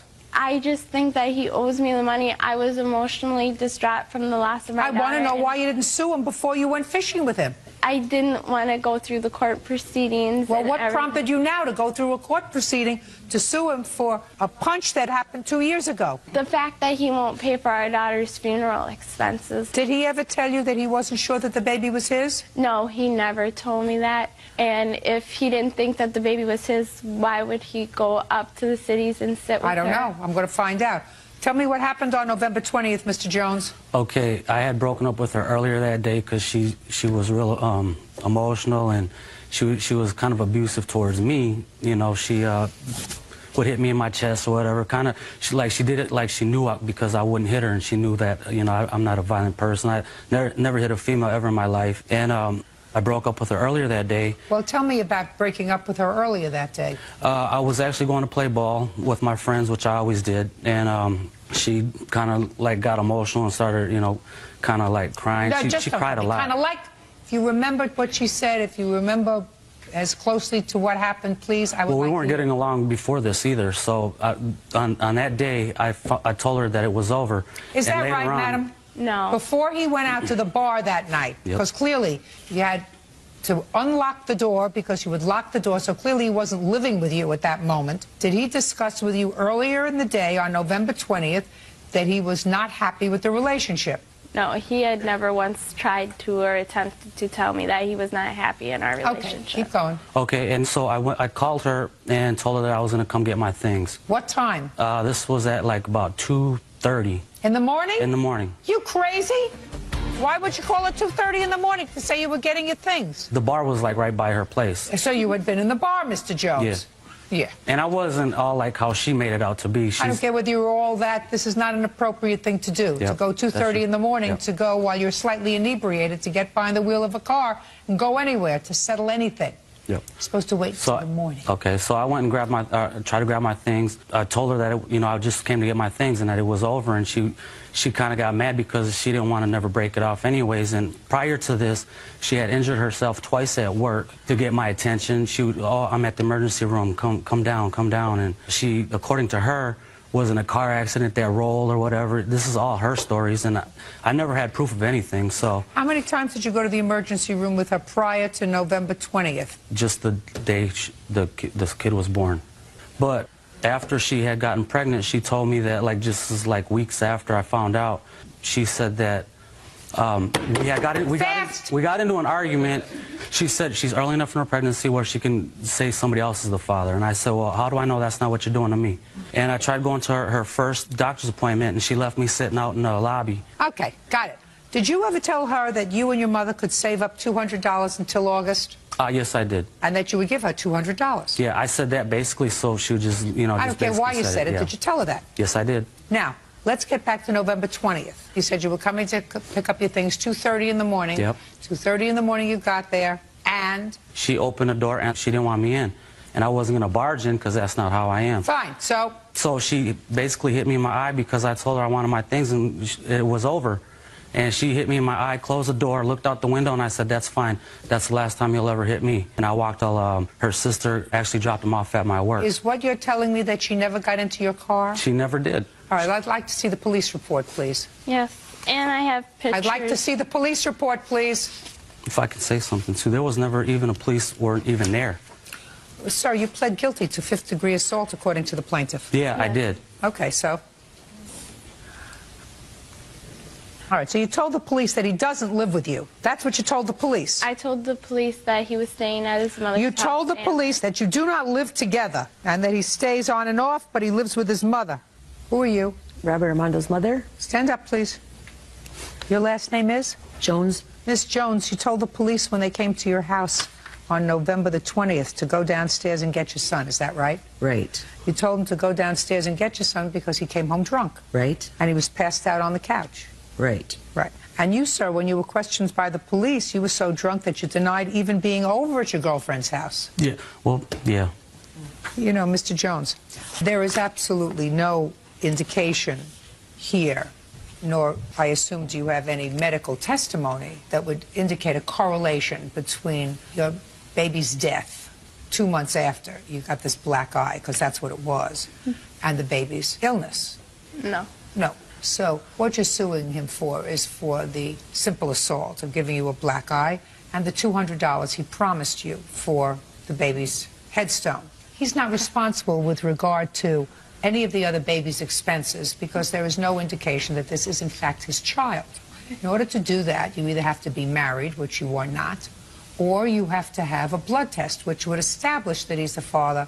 Then he would be responsible for half of any unrecovered expenses for the child. Since you don't have that, the only thing that you have to sue him on is his agreement that he would pay you $200 towards the child's headstone, which was really gratuitous, but he promised he would. You relied on that. That you have to pay, sir. Do you understand? Yes, I do. Since there is no correlation between the injury to your eye and what subsequently happened to the baby, I have to examine the circumstances surrounding what happened on that day. There's no question in my mind that he was drunk, that he has no recollection of what happened that day, that he's making it up as he's going along, because he even denied to the police that he was there that day. Even your mother was disgusted with you, sir. Is that a fair statement, Miss Jones? Right. Okay. Now, you pled guilty to assaulting her, sir. Yes, I did. And you received probation? Nope, I just got a $500 fine. No, he was placed on probation for 1 year. Sir, you better start remembering things that happened to you. I never was. I was supposed to get a probation officer. I never did. I don't care whether you were supposed to, whether they never followed through and gave you a probation officer. Maybe you forgot. But if you were supposed to get a probation officer, it wasn't because they were giving you a probation officer for your birthday. They were giving you a probation officer because you were on probation. You have to learn, Mr. Jones, that there are consequences. However, Ms. Johnson, you don't get any awards for being the brightest bulb in the pack. When you're 5 months pregnant and your boyfriend calls 3 o'clock in the morning and says, I'm at a bar and I'm coming over, you lock your door and you keep it closed. You don't go outside to try to figure out how to get the lights off and disconnect his battery. Yeah. And you don't punch him in the face. But he started the problem by coming over there in the first place, which was really very stupid. And that, Mr. Jones, is going to cost you $500. So I'm issuing a judgment in the amount of $700, $200 for the baby's headstone and $500 for this 2-year-old assault. Thank you very much. That's all. Is suing her husband, Russell Trombley, claiming he physically abused her throughout their marriage. Mr. Trombley's countersuit alleges that his wife has a drug problem and has neglected their daughter. Order, all rise. Judges, number 159 on the calendar in the matter of Trombley versus Trombley. Parties have been sworn in, Judge. You may be seated. You two folks are married, in the process of getting a divorce. You've been married for 2 years. You have a 2-year-old child, Mrs. Trombley. I have your complaint. You are seeking $5,000 from your husband for emotional stress. Yes, I am. Well, I'd like you to tell me about it. You have a countersuit. I'll hear that in a minute. Go ahead. Well, I'm really suing because he broke into my best friend's house. I tell you, I was this there. has nothing to do with your best friend's house. There's nothing in here in the complaint about Well, he your broke best in there friend's and house. attacked me. Well, let That's me hear what about brought it. this complaint. Let me hear about it. The attacking you is something else. Let me hear about the attacking you. Once he entered the house, Yeah. He ran through the house and threw me against the wall and kicked me and then left with our daughter screaming in the living room. What had precipitated this? I hadn't come home the night before because Why not? Because I was afraid of getting hit. And when I did come home in the morning, he raised his hand to me, and if he hadn't seen my friend, he would have hit me. That's untrue. There was no threat of violence of her coming home at any point ever. She was with her friend partying late into the night. He says you do drugs, Mrs. Trombley, and that you depleted the bank account of your family, took checks out, forged checks, ran up bills, forced them into bankruptcy, all because you were doing drugs and staying out, partying with your friends, etc. Any of that true? Some of it's true. What's true? I do have a past history of drug abuse. We're not talking about past. We're talking about current. No, I don't. What makes you think she has a drug problem? Oh, I have all kinds of ample evidence to prove that she has a drug problem. Just as of July 18th, I got a call from Burbank Police Department who had just arrested a drug dealer, stating that he had my calling card. I have here 12 pages of the calls that this man made with my calling card. Who was given? Who is this man? This man's name is nicknamed Morbid. You know that person? Yes, I do. Well, what does he do for a living? He deals drugs, right, Jen? He deals drugs. What does he do for a living? He doesn't really do much for a living. He deals drugs. And this is Jen's main drug dealer. This is a man that she went to Mexico with. While you were married? What? Last month. Is that right? Yes. Terrific. My wife disappeared for 3 days on the premise that she was going to look for jobs. At 2 p.m., with no hassle, no fighting, we had made love in the morning. At 2 p.m., she said, I'm on my way to go put some applications in. I did not see my wife for 3 days, at which she had taken both sets of our car keys and left me in the care of our daughter. I have a full-time job. I had to take 3 days off from work. On the third day, risking financial ruin and losing my job, I had to take my 2-year-old daughter to work with me. No calls from my wife. Does that sound familiar to you, Miss Trombley? Yes, that's all true. And it was all because I was afraid to come home because he was hitting me. Afraid to come home, so she takes a vacation with a drug dealer to Tijuana, Mexico. Mr. Trombley, Order. Let me tell you this, sir. Let me tell you this. I read your answer to her complaint. Her complaint is nonsense. I don't know whether you hit her when you got into the house. I'll explain to you exactly the events preceding that incident. Your Honor, we have 2 separate police reports for domestic violence. We have and a one restraining order police that was report. put on against him. Was there for ever a my trial protection. on that restraining order? Yes, there was. And what happened to it? What happened to it? Today, that case was settled and dropped. Plead out. What do you mean, settle, drop, plead out? What does that mean? I pleaded no contest to 1 count of battery. Does that have to do with this incident? It has to do with the incident where I pushed my wife away from a front door for not taking our personal life into a hallway. Was that at her friend's house? Just Yes. a second. Yes. This is the incident at the friend's house. Yes, let me... Let me. Yes, ma'am. And I'll ask you to fill in so that there is some semblance here. According to your answer, she had gone over to her friend Lori's house, right? And this was after she had disappeared for a few days. No, that's... She had already disappeared. There were periods of time, according to your answer, sir, that she had left you in care to care for your daughter. Yes. And you were afraid that when she went to Lori's house and didn't come home right away, that she was going to do it again. Well, let me explain a little bit earlier in the evening. It was that very morning that I was late for work. My wife came home at 6:30, where I would have had to have left at 10 of 6 to make it to work. She knows this. We've had many, many fights about it. It's when she showed up with Lori, I did go like this in anger, not to hit her, but just as a show. I'm this angry. How could you do this to me again? That very night, when I came home from work, Lori and Jen and Aubrey were there in the house. They said, we're going to take Aubrey out and get some shoes. They left. They came back at, at 7:30 p.m. while I was watching TV. My daughter comes through the front door crying. But my wife did not come through the door. I opened up the front door, and my wife is at the bottom of the stairs and says to me, I'm going to the car for a minute.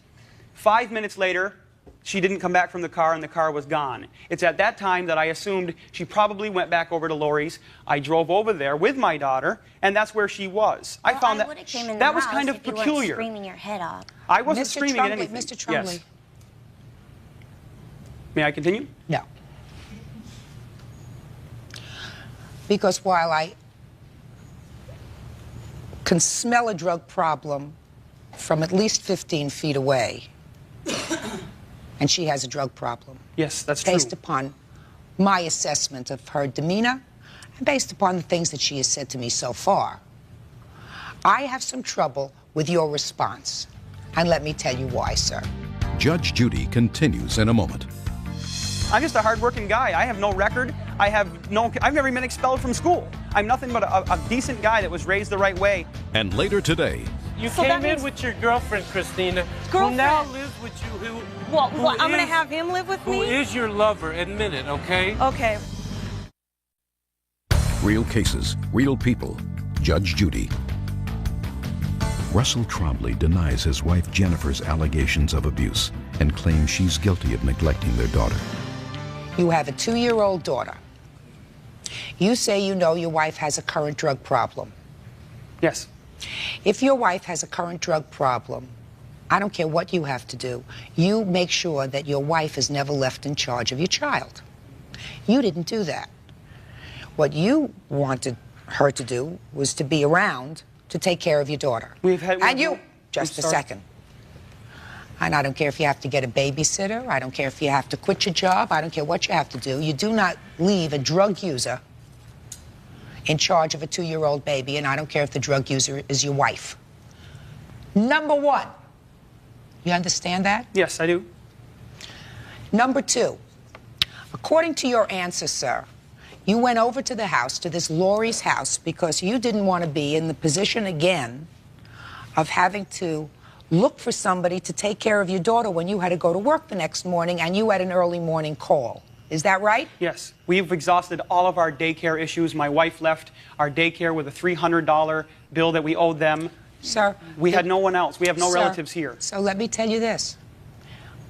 There are many people, unfortunately, in your position whose mate, whether it be a husband or a wife, has a drug addiction problem.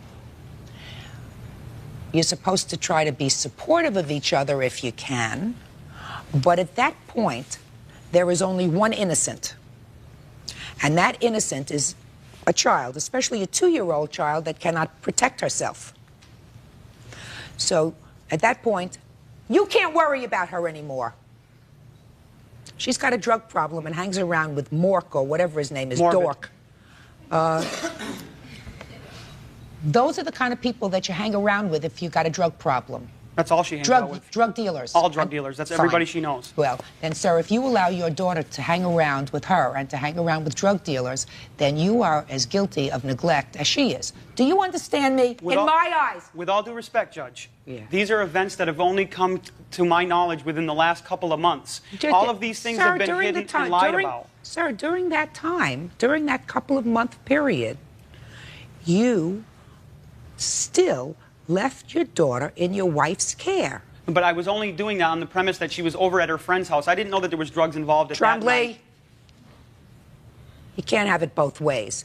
We understand each other. You cannot have it both ways. There was not at any point that I felt my daughter was in danger from my I'm telling you that it's not true.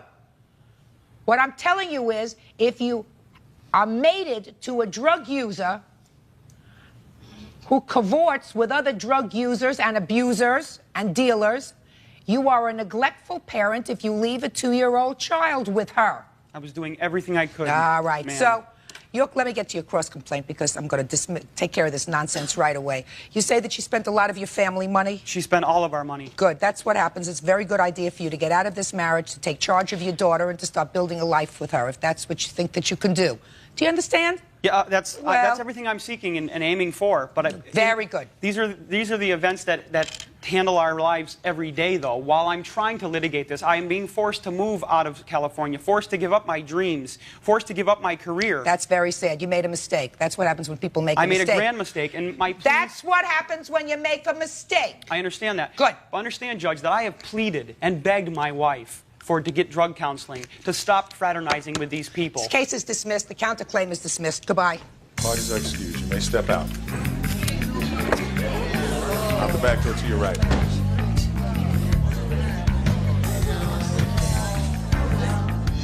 I want to get as far away from this woman as I can. I believe she's nothing but pure evil and will not help herself. I don't think there's any saving her. And now the next case. Parties on Silvas versus Boga. Step forward. 70-year-old Frank Silvas is suing 33-year-old Christina Boger, a woman he says was his lover and bride-to-be. According to Frank, when their plans to move in together fell through, Christina kept his furniture.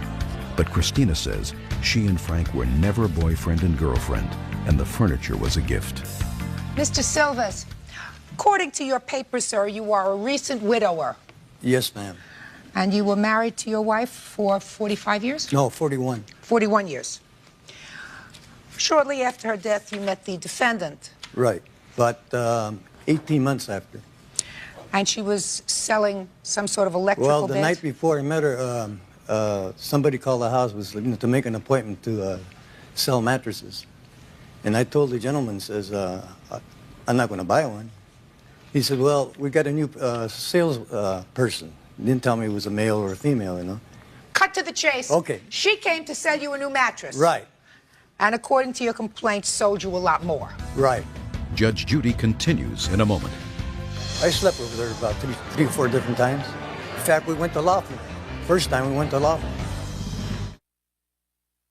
Real cases, real people. Judge Judy. 70-year-old Frank Silvas is suing 33-year-old Christina Boger because he claims she kept his furniture when their romance ended. Over the course of several months... Almost a year. You gave her a lot of money. Right. According to your papers, gave her loans of over $30,000. Right. But you know that you can't get that here. Right.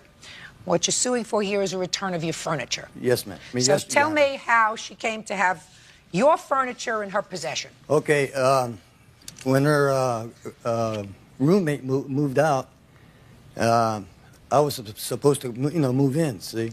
So, I says, well, we'll take my furniture up there to sell my house. Then she kept putting the dates off, What dates? That I was supposed to move in. But prior to that, Your Honor, she said she would marry me. Did you ask her to marry you? Yes, and she kept putting that off. Okay. So you asked her to marry you. When did you ask her to marry you? Before the first of the year, first time. And what did she say? She says, I don't know you that good, let's wait a while. So what happened? The romance is clearly over. Well, I got evidence right here that really turned me off. She came into my house, took two blank checks and forged them. One for $1,000, one for $350. Then she came back into the house and grabbed those two checks and burned them up. That's what she told me. She burned them. But I got copies from the bank. I got the police report. On each When do you say she did this? I didn't find out about it till May, actually, Your Honor. And I got my bank statements. How come he gave you this money? Well, I assume you're going to tell me he gave you the money. Yes, he plays a victim well. He was always there to be very helpful to me, and was there to volunteer anytime I needed something. We started up a business together. This money that he's talking about that he lent to me was based on this business we started together, and any money that he gave me was to help me get this business up and going, and he was, in return, got a percentage of this business. Just a second. Did he get anything in return? Yes, when he was doing his job. Just a minute. What did he get in return? He got a percentage of the business, which was 10%. How much does that translate to in cash? About $600-700 in cash. So he invested thousands and he got $600-700. Let me explain something though. He stopped doing the business, and ultimately the business fell. It's not even in existence now because he wouldn't give me the information so I can continue to run this business. He kept it. He gave you a lot of money, madam. I have checks here. A lot of money. Okay. A lot. Your Honor, he's 69 years old. I'm 30. This man's got 45 years on me. He decides to give me money or do what he decides to do. You think he'd have... It's all been his choice.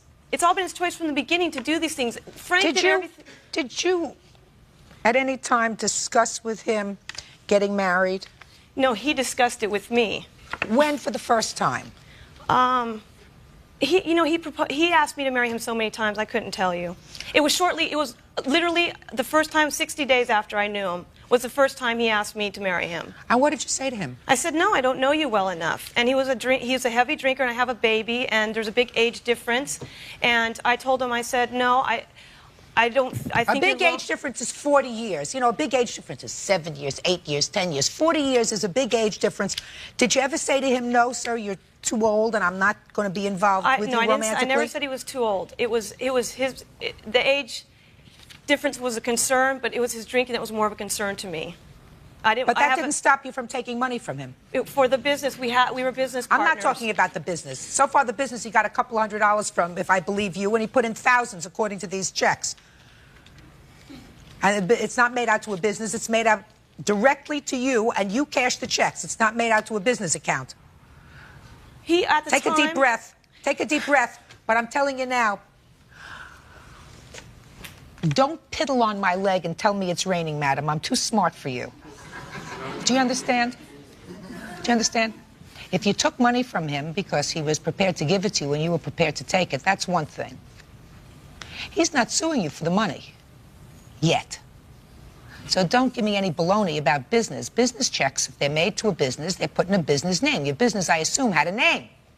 Right? Mm-hmm.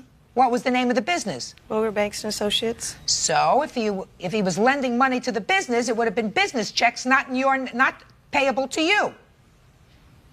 Okay, when I came to him and discussed certain things with him, he was there to help me. He said, whatever you need, I'm here to help you. I asked him what he wanted in return. He said, just to be close to you, to be your friend. And I said that was fine. He could write me a check, and I could do whatever I wanted with it if he chose to give it to me. Right, so you used them. Now, let's talk about the furniture. Judge Judy will continue in a moment. I want to know if the following things are in your home, madam. Butcher block. Pardon me? Show this to her, please. Are those things in your home?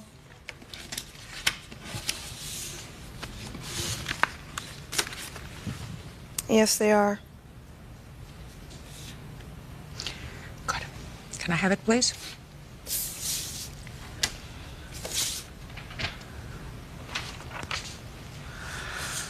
Court will draft an order that within 3 days of today, all those items will be picked up and returned to Mr. Silvas.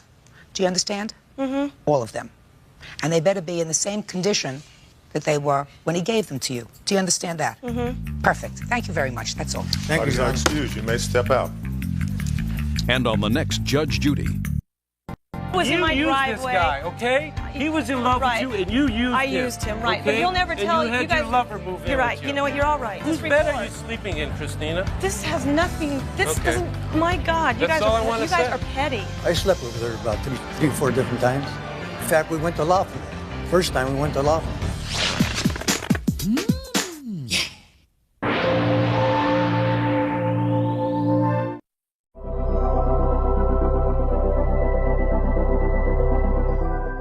salesman from Fullerton, California. Jim's son Ty says that while driving his father's new Ford Explorer, Gary's son Jared was horsing around with the four-wheel drive controls and caused $1,300 in damages to the truck. Order, all rise. Yeah, this is case number 127 on the calendar in the matter of Nowell versus West. Parties have been sworn in. Judge, you may be seated. Have a seat, please. Mr. Nowell, you are the owner of a four-wheel drive truck kind of car. Ford Explorer. According to your complaint, your 16-year-old son, that's you, sit up, was driving this four-wheel drive truck, and the defendant's son, that's you, was a, you sit down. Okay, I'm sorry. Was a passenger in the front seat. According to your complaint, this young man damaged your car by pressing some sort of a button. To change it from two-wheel drive to four-wheel drive while the car was in motion. The truck was in motion. Yeah. And you say that because of that, there was damage to the car, $1,300 worth. Yeah, it was in perfect working condition until the boys went for a 15-minute ride to the Del Taco. Okay. You weren't in the car. No. Now up. What's your name? Kai. How long have you been driving? About 2 months. How long were you driving at the time that you had this young man as a passenger? A couple days. Days. Yeah. Who else was in the car other than the two of you? Those two guys, Jeff and Chris. So there were four of you all together. Right. So tell me what happened. You get in the car and your friends get in the car and you decide to take a little spin. We were going to Del Taco to get dinner, and we were just, driving, and Jared decided he wanted to push the four-wheel drive button. So he kept hitting it, and I asked him to stop, and I told him to stop, and I slapped his hand away and tried to make him stop, but he's bigger than me, and I was trying to drive and do it at the same time, so. Why didn't you stop the car? Because I thought he was, I don't know. Did you have any sense that that would damage the car? I thought it would do it if he did it enough, but I didn't think it would do that much damage. You wanted to say something, sir? Yeah, basically, his friend was in the back seat, and he's not a friend with the defendant, Jared West. And so there's a little intimidation. It's a new group of friends. He was trying to be in that thing. So he didn't just stop. He came home to us and told us when it happened, and that's the first thing he said to us was how disappointed he was that he let us down. He said I should have stopped the vehicle and just kicked him out. That's what he told us, and he was crying. Right. He was crying. He knew he didn't do the right thing. Okay. But he tried to do the right thing, but he didn't stop the car. Your name? Jared West, Your Honor. So you're driving as a passenger in this car? Yes, I was. Do you drive? Yes. What kind of a car do you drive? 1993 Pontiac Trans Am. What were you fooling around with the buttons for? Well, what he forgot to mention was that on the way to Del Taco, he stopped off and he was driving through a grassy knoll and hopped a couple curbs and stuff. And I figured since he was going over a grassy knoll. Going over a grassy knoll. What does that look like? There was like a park type area behind a Save-On drugstore. Mm-hmm. And he had jumped over a curb and went onto the grass. And I figured since he was going on the grass and stuff that he might want to be on four-wheel drive. And then he said he didn't want to, he didn't want me to do it. And then it just, I'm sorry to say, it sort of turned into a game after that. And I shouldn't have done it. I realize that. Don't put your hands up, sir. You weren't there. Did you go over a grassy knoll and go over some curbs when you were driving this car? Yes. Why'd you do that for? I just made a mistake. So it sounds to me as if both of you boys were acting irresponsibly with this car. Is that right? Yes. Is that right? Yes, I agree. Well, Mr. Knoll, this isn't a very, very difficult situation, sir. Some damage was caused to your car. I assume you have the bills to show me what the damage was. Is that right? Yes, the car's in Mr. perfect West, I working don't even need to condition, speak to you. Yes, you do. Well, just a second. Okay. The reason I don't need to speak to you, sir, is because you originally, according to these papers that I received, spoke to Mr. Knoll, and at that time you said to him, pretty much, that both boys were wrong, and that you were prepared to pay for half the damage that was caused to the car. I did some Didn't you? brief investigation before I made that offer. After they declined my offer, I had to do some further investigations, which I can show the court now, which show that what my son did not cause damage to that car.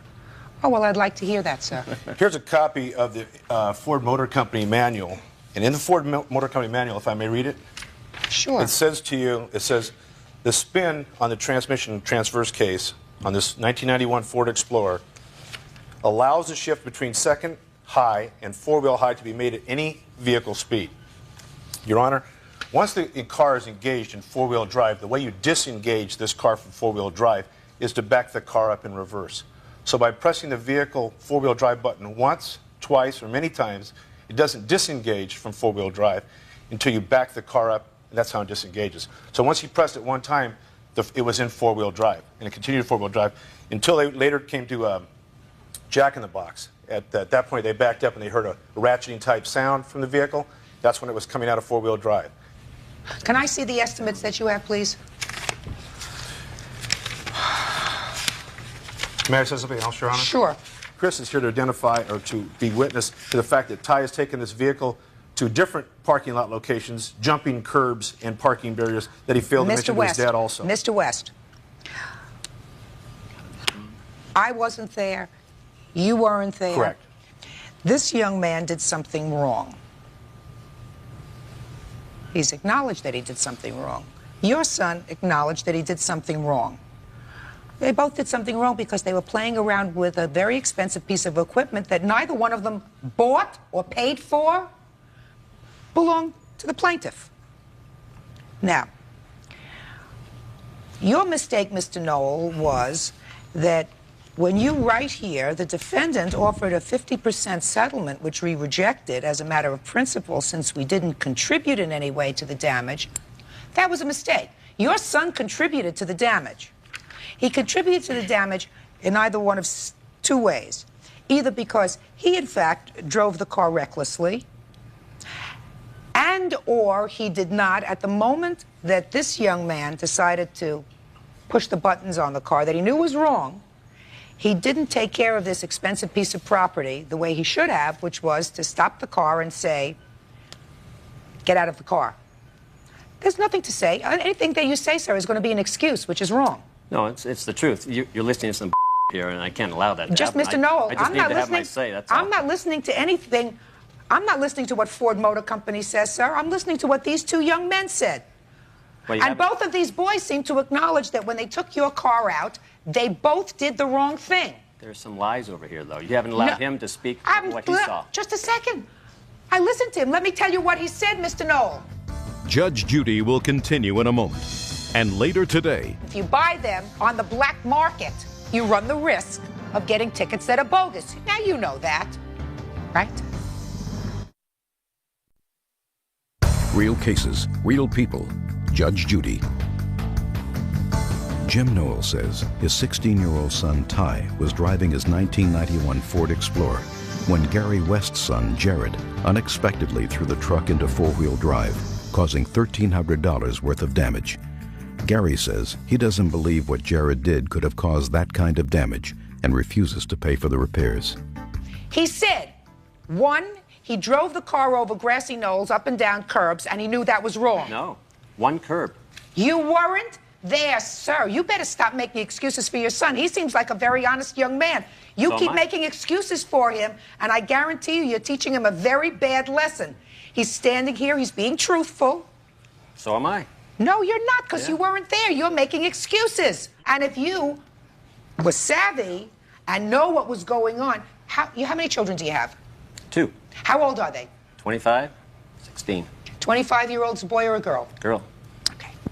Now you have a 16-year-old son. 16-year-old boys, when they're given a hot car, react differently than 16-year-old girls. So this is your first experience with a teenage son, right? Trust me, I've had 3 teenage sons. They all act like they're 4 years old, especially when they're in a car for the first time. 2 days he's had a license so that he could drive by himself. 2 days, and you give him your car. Stop making excuses for him, Mr. Knoll. The first, put your paper down, sir. Your son did the wrong thing. Without a 2-day trial with experts from Ford Motor Company and without mechanics here who were able to testify as to what the actual damage was, and based upon their expertise, what caused it, I have to rely on my sense of common sense. And don't say a word. And my sense of common sense is that your son did the wrong thing and that his son did the wrong thing. And the only one who's getting stuck is him, because it's his car and he's got to pay the damage. So the damage to the car, and I am one lug nut. Let me just look through the rest of these things. Okay. The total damage to the car is $1,248. And, sir, I am awarding you $624, which is 1/2 the cost of the damage, because I believe that both of these young men contributed to this damage. Both of them did the wrong thing with your precious piece of metal. And next time you won't do it. Do you understand? I understand. That's all. Thank you. All right, Judge, you may step out. Out the back door to your right, please. What my son did no damage to his car. I have nothing to say to this man. I don't care to shake your hand. I think you're a jerk. Okay. And now the next case. Party's on Shank versus Beckman. Step forward, please. 18-year-old Troy Shank bought Metallica tickets from 26-year-old Robert Beckman. Troy didn't have the cash, so he gave Robert a guitar for collateral. Now Troy claims the tickets were bogus and wants his guitar back. Mr. Shank, you wanted to see a concert. Yes. What concert was it? It was a Metallica concert. A what? Metallica. Metallica. What is that? It's a group. Heavy metal band. Why did you want to see that? I like them. According to your complaint, sir, the defendant here had some tickets for this Metallica Yes. concert. You wanted 3 tickets, Yes. but you didn't have any money. Correct. So you gave him a guitar as collateral for the Correct. tickets. What was the purchase price that you agreed on for the tickets? $50 a piece. I wanted 3, so $150. And you gave him the guitar.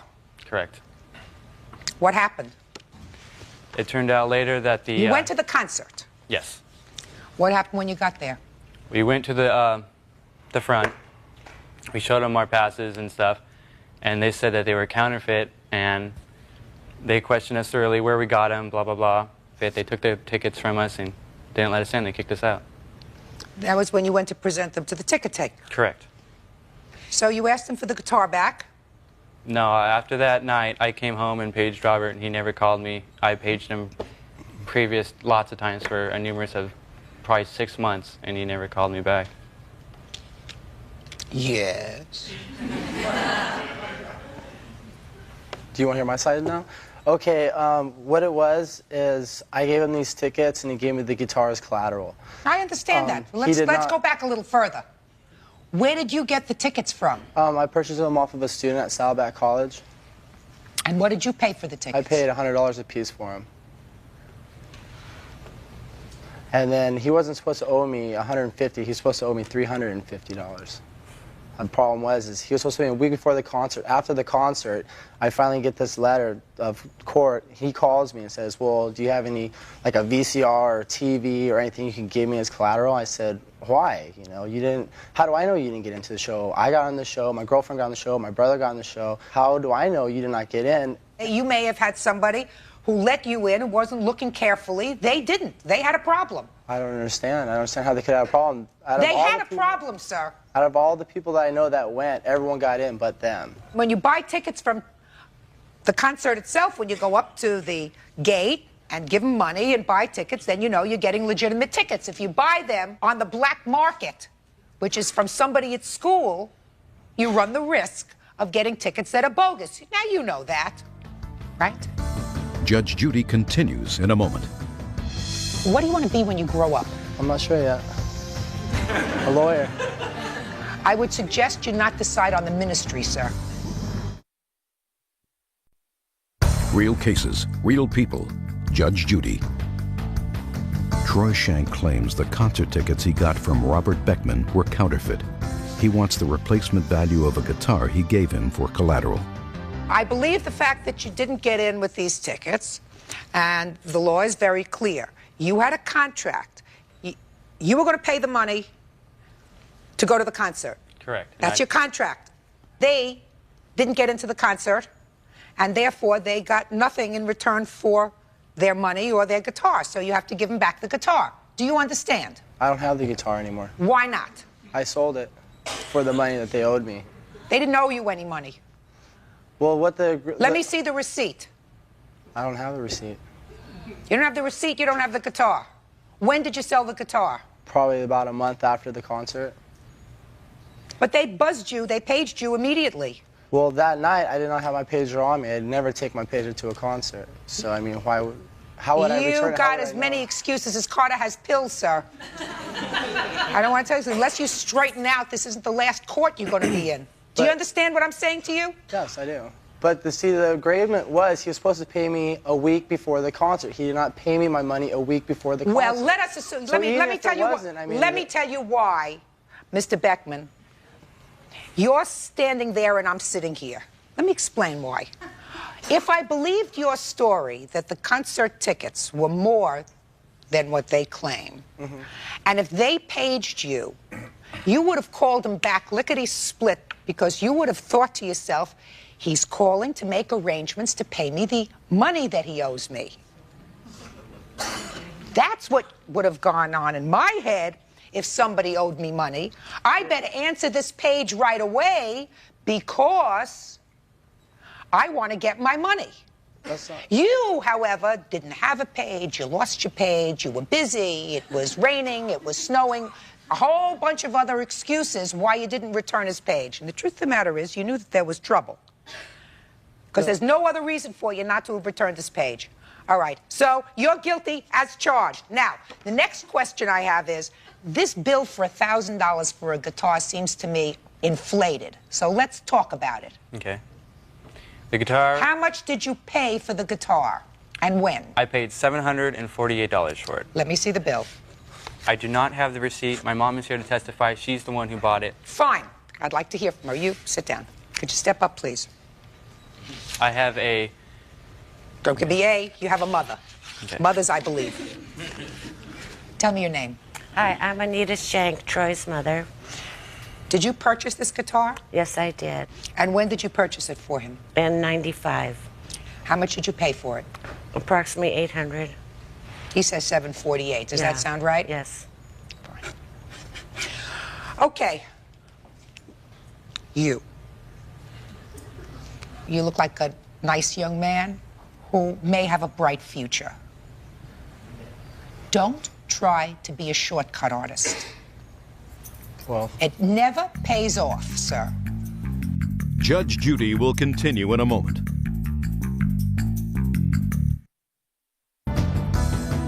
Your Honor, may I say something? Sure. Okay. When I gave him the guitar, it was in a guitar case, and inside that case was a guitar tuner, a guitar pedal, and a metronome, which I have the retail value, and that's why I sued for $1,000. It came over all that stuff that I gave him. Why did you give him all that stuff?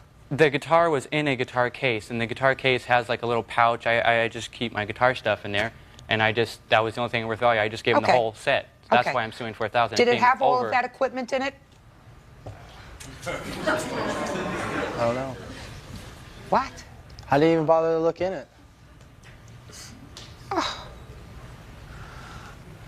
I mean, it was just collateral for the tickets, you know? That's why I was suing No, for I $1,000. understand it was collateral for the tickets, but again, you want me to believe that somebody gave you collateral, you sold it, and when you sold it, you didn't open up the case, didn't show it to anybody. I looked in it. I mean, it just had like the strap for the guitar and, you know, little whammy things for the guitar and stuff like that. Do you go to school? Yes, I do. College? Yeah. What do you mean? Yeah, what is yes? Yes, Your Honor. What do you want to be when you grow up? I'm not sure yet. A lawyer. I would suggest you not decide on the ministry, sir. Judgment in this case is for the plaintiff in the amount requested, $1,000. That's all. Parties are excused. You may step out. Judge Judy will continue in a moment. And on the next Judge Judy.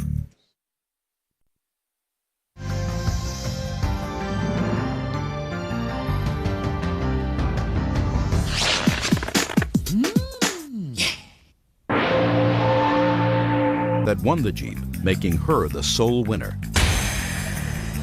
Order. All rise. Quiet in the courtroom, please. Yeah, this is case number 301 on the calendar in the matter of Peraza versus Barraza. Parties have been sworn in. Judge, you may be seated. Have a seat, ma'am. Ma'am. You two gals are real good friends. You went to some sort of an event, which you're going to tell me about. One of the things that happened at that event was that there was a door prize of a brand new Jeep automobile. Right? Correct. Yes. She won. You think that you should get half. Right? No. Not exactly. Well, I think we both won. You think you both won, and she claimed the prize. Yeah, she ended up going behind back and claiming the prize. All right, let's start from the beginning. What kind of an event was this? It was just an event from a radio station and Taco Bell. It was just a concert. Slowly. It was just a concert. It was just a concert where these rappers are going to be there or something like that. You, according to your complaint, got the concert tickets and asked her if she wanted to go. No, she got the concert tickets. She got the tickets? Yeah, and she asked me if I wanted to go. Okay. And I agreed, and we went, and at the door, they asked us if we wanted to gamble, and we said yes, and they gave us $500 fake dollars each. Did you have to pay for that? No. No, they just asked us at the front, if you wanted to gamble, you got $500. If you didn't, well, you didn't gamble. So it was like Monopoly money? Yeah, I guess, yeah. Okay. And after that, she asked me, I mean, I was there with her the whole time, but then she asked me if she could gamble my money, and I said, sure, go ahead, you know. And she's like... You weren't gambling? No, I was just standing right there, just helping her out. That was about it. She gambled, she got all my money, she gambled it away, and we ended up getting chips for, just chips, regular chips of what you gamble with, in return when you were gambling. So we had to trade those in for tickets. And after that, some guys just came up to us and told us that, oh, they were leaving. They were in a rush, so they came over and they gave us their tickets. They said, here, girls, good luck, and if you guys win, give us a call. So now you had these whole bunch of tickets, and you threw them in a pot. We just, yeah. Who held on to the stubs? I did. You did? Yes. Okay. Yes, it was, she had it in my backpack, so she put it in the backpack. We had a backpack, it was only one, so she put them in there. And you had a whole bunch of them. How many did you have? There was probably 50 or probably more. I wouldn't know. We didn't count them. And we just threw them inside the backpack, and it was time for them to call out the tickets. The time came, so we went down there, and they started calling out tickets. We won other prizes. Prior to that, we won something else, and it was time to call out. What else did you win? We won a jacket and a backpack. And what'd you do with that? One of us kept the backpack, and the other one kept the jacket. Is that right? Yes. Go ahead. So I guess the time came to win the thing, and we just got the tickets, and she's like, here, you take half, because there was so many of them. We just split them up. She said, you take half, I'll take the other half. And to look at the numbers as they were calling the numbers. Yeah, so then after that, they called the number. That was about it. They called. And you had the ticket. You were holding that ticket. Yeah, she was holding the ticket. Okay. Now let me ask you this question. I'll ask you this question.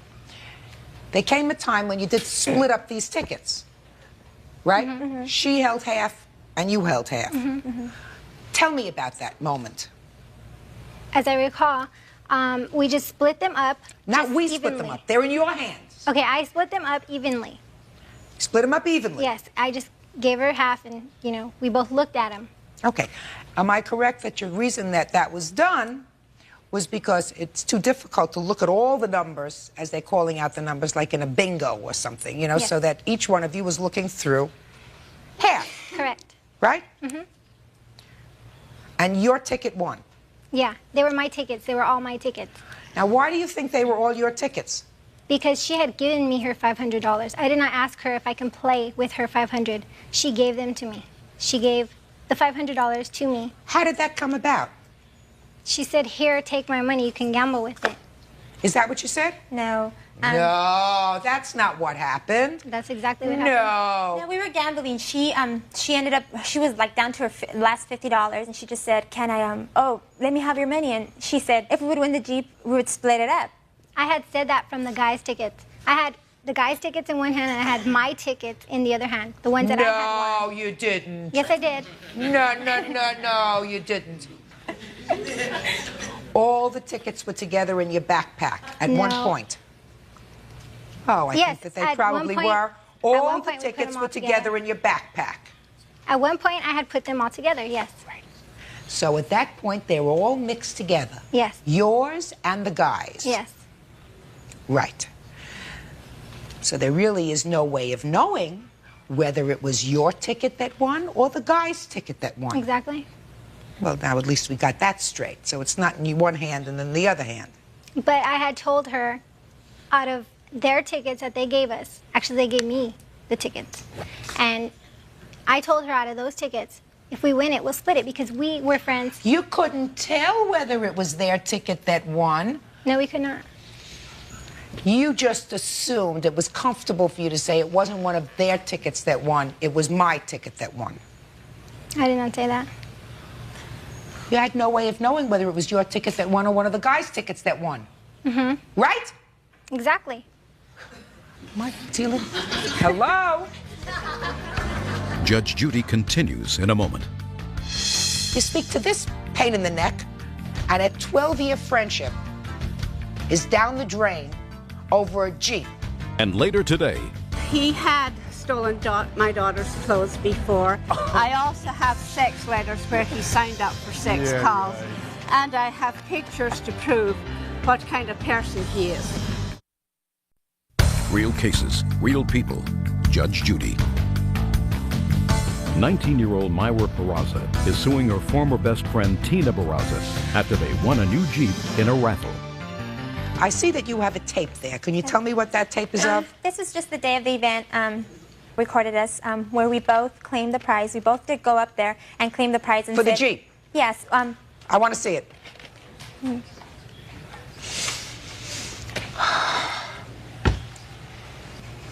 Okay. All right, we're going to this one. Here we go. 607-487.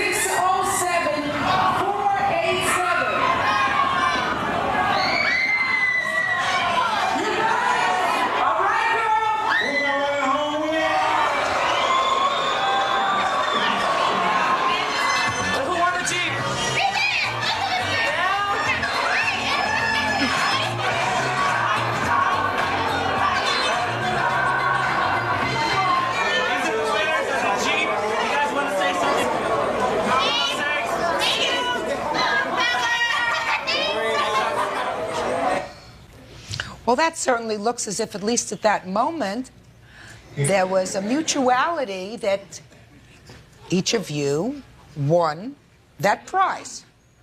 So what happened? I was willing to split with her. So? And that's what we were going to do until about a month later.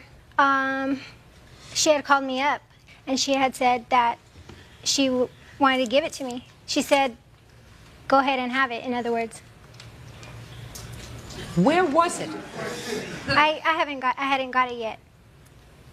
Did you do that? No, I called her up. There was all this stuff was going on with the Jeep. We didn't know what we were going to do. It was a big old thing about it. We didn't know how we were going to split it up, who was going to pay for tax and license and everything. And we were going to get the confirmation letter. And I called her up and I told her, yes, you could stay with the Jeep. But she had said if she stood with the Jeep, she was going to give me an $8,000 loan. That's how much the car was worth, $16,000. I did not state that. And I told her, okay. She said she was going to tell her dad, sell her other car that she had just bought, sell it back, and instead of paying $15,000, she'll just tell her dad to get an $8,000 loan and pay me for it. And I said, okay. We agreed. I never thought anything. I just said, okay. We didn't.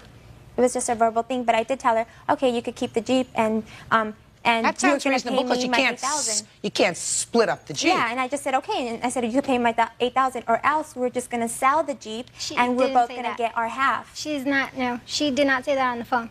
She told me that she wanted me to keep the Jeep. That's what she told me. What? Of course, that's what she said to you. Yeah, but she did not specify that she wanted me to give her $8,000. Well, why would she make you a gift of $8,000? If the Jeep is worth $16,000, why in the world do you think, madam, that she would make you a gift of $8,000, which is half of the Jeep? Why? I don't understand what you're saying. Well, let's go slowly. What word didn't you understand? Why do you think that she would make you a present of $8,000? She did not say anything about $8,000. I did not hear anything about $8,000 on that telephone call. At that time, I was like happy. I was happy that she given it to me. And I figured that what are you doing standing up here? I want to step in for the spot where she called her. She told me through everything that happened. She called me every time they had a conversation. She was asking me, what should I do? What should I do? What do I do about the Jeep? Do I split it in half? Should I sell it? What? I told her, you know what? You won the tickets to that concert. It's your Jeep. You were holding the ticket at the time she won it. Oh, you're the troublemaker. Sit down. Sit down.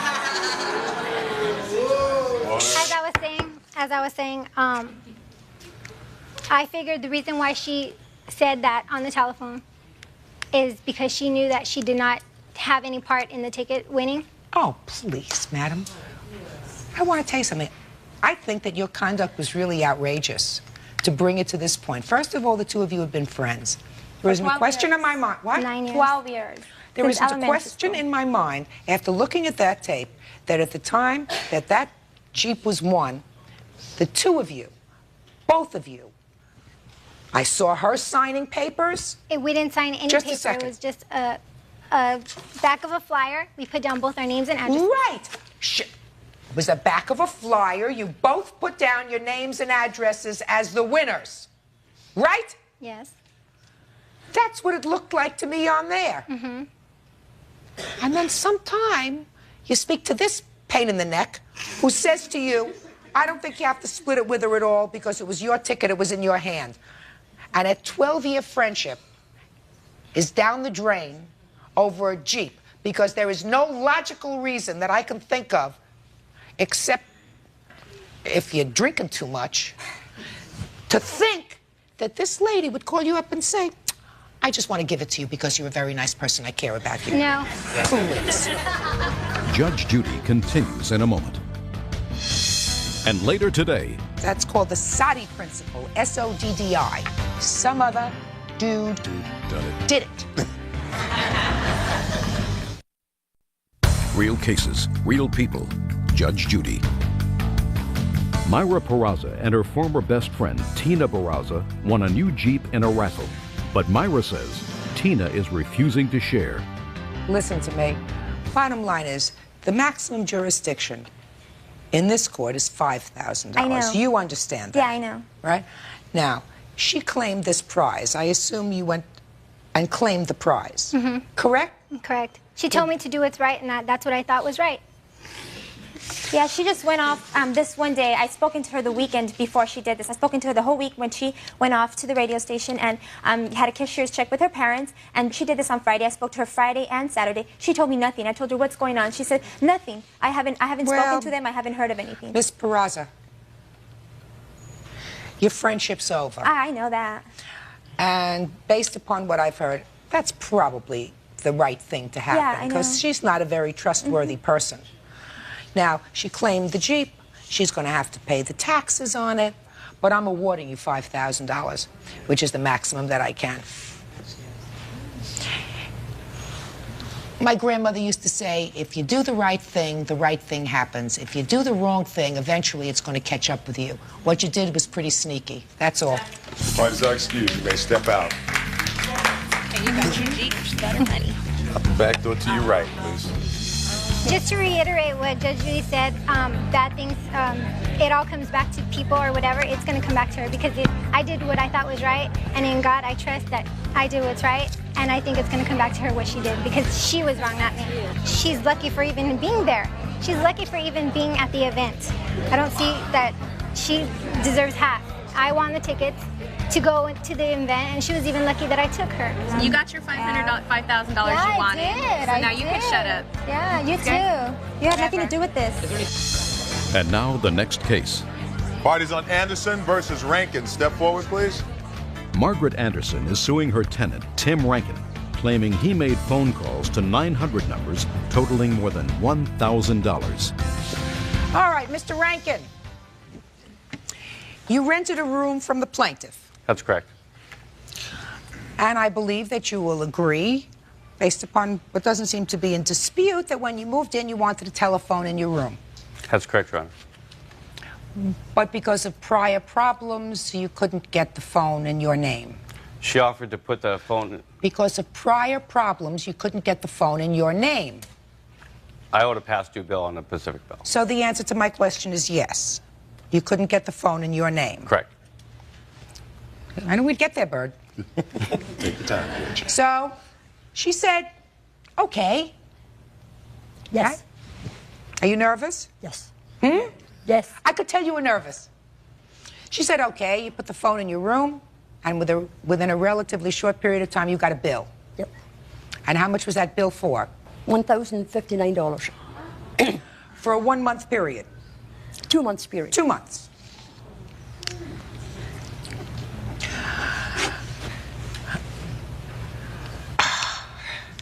And you say I didn't do it. I didn't do it, Your Honor. Is the phone in your room? Yes, it is. You think she did it? I doubt it. Look at this lady. Look, I just want you to look at her. You think she went into your room and made the calls? I doubt it. Somebody's got to pay the bill. That's right. Now, you want to try to explain to me in 100 words or less why it shouldn't be you? In 100 words or less, I don't know if I can do it in 100 words or less, but I believe that the other tenant that was living there made those phone calls. So? And there's a reason behind why I think he made those phone calls. I'll hear you. Okay, well, the former tenant and her had a limousine business. She put up $27,000 for a limousine. Somehow I was drawn into the middle of that. Their business relationship didn't work out from the get-go. They were screaming and yelling every night there. And because I didn't take his side in the limousine business, he started to have an attitude against me. Eventually, I had to throw him in jail for assault on me at the lady's house. The following day, her and I went down and put restraining orders on him. At that point, I believe he went into my room. He wanted me out of that house no matter what. No matter what the cost, so he could work on her by himself. I believe that he went into my room and made a bunch of phone calls, information phone calls. I'm not sure what exactly they were. Psychic, maybe. I don't know what kind of phone calls they were. Psychic hotline calls? Is that what they were? 900. Sex calls. Sex calls. Sex calls. Okay. Okay. So that's your defense. You know, we used to call that, when I was sitting judge in Manhattan, somebody once told me that that's called the Soddy principle, S-O-D-D-I. Some other dude done it. did it. Did you ever hear that? Judge Judy continues in a moment. Mr. Rankin, let's keep this simple, sir. Somebody's got to pay this bill. The phone is in your room. If the phone had been in your room and been in your name, you would have had to have paid the phone bill. And then if you felt that somebody in an unauthorized fashion used your phone, you would go and sue them. Right? That's correct. But you don't say to the telephone company, listen, Ma Belle, I didn't make the phone calls from my phone. Somebody else did it. You pay the bill, and then you pursue whatever other remedies you have. You are responsible to safeguard the phone in your room. Not her. She was doing you a favor. Why should she be out $1,059? Is there any reason? No, there's not a reason Good. she should be out. Judgment in the case is for the plaintiff in the amount of $1,059. Parties are excused. You may step out. Out the back door to your right, please. Judge Judy continues in a moment. And on the next Judge Judy. Everybody's not like Tim. There is nice people out there. I went ballistic. Yeah, I was very, very surprised, shocked, mad, angry, really, really upset. He had stolen my daughter's clothes before. I also have sex letters where he signed up for sex calls. And I have pictures to prove what kind of person he is. I was used and abused.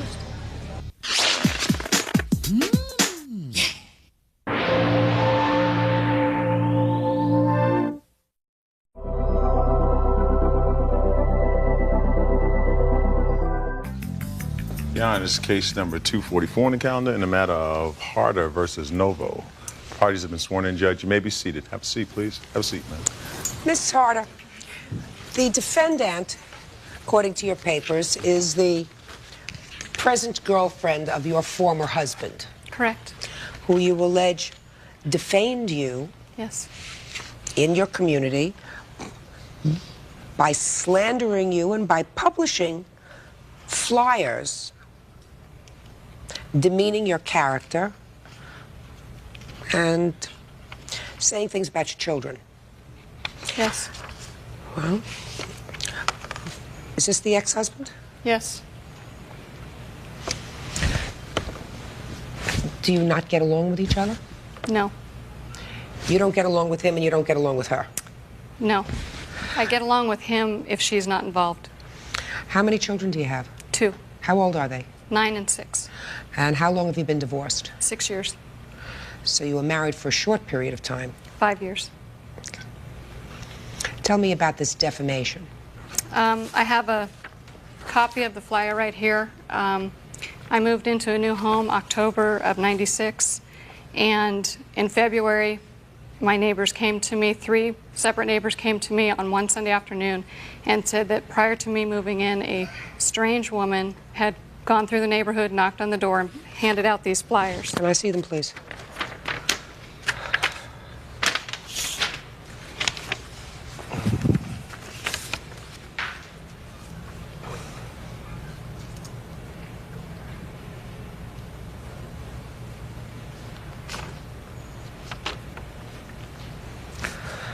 Stop. I've read your answer.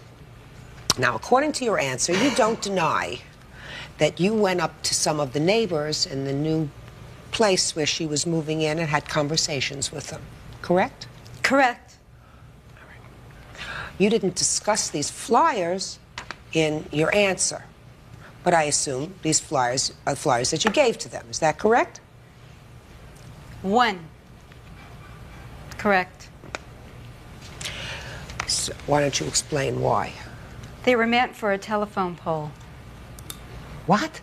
They were meant for a telephone pole in the neighborhood because we were concerned for the children. Who was concerned for what children? I, myself, and the father of the children were very concerned of situations that the children were discussing with both I and the father about some abuse towards them from their mother and the mother's boyfriend. Step up here. And we can no longer turn Step our up here. cheek. Step up here. You have concerns about your children, sir? Yes, ma'am. Why didn't you go to the family court? I went to the family. You went to the family court?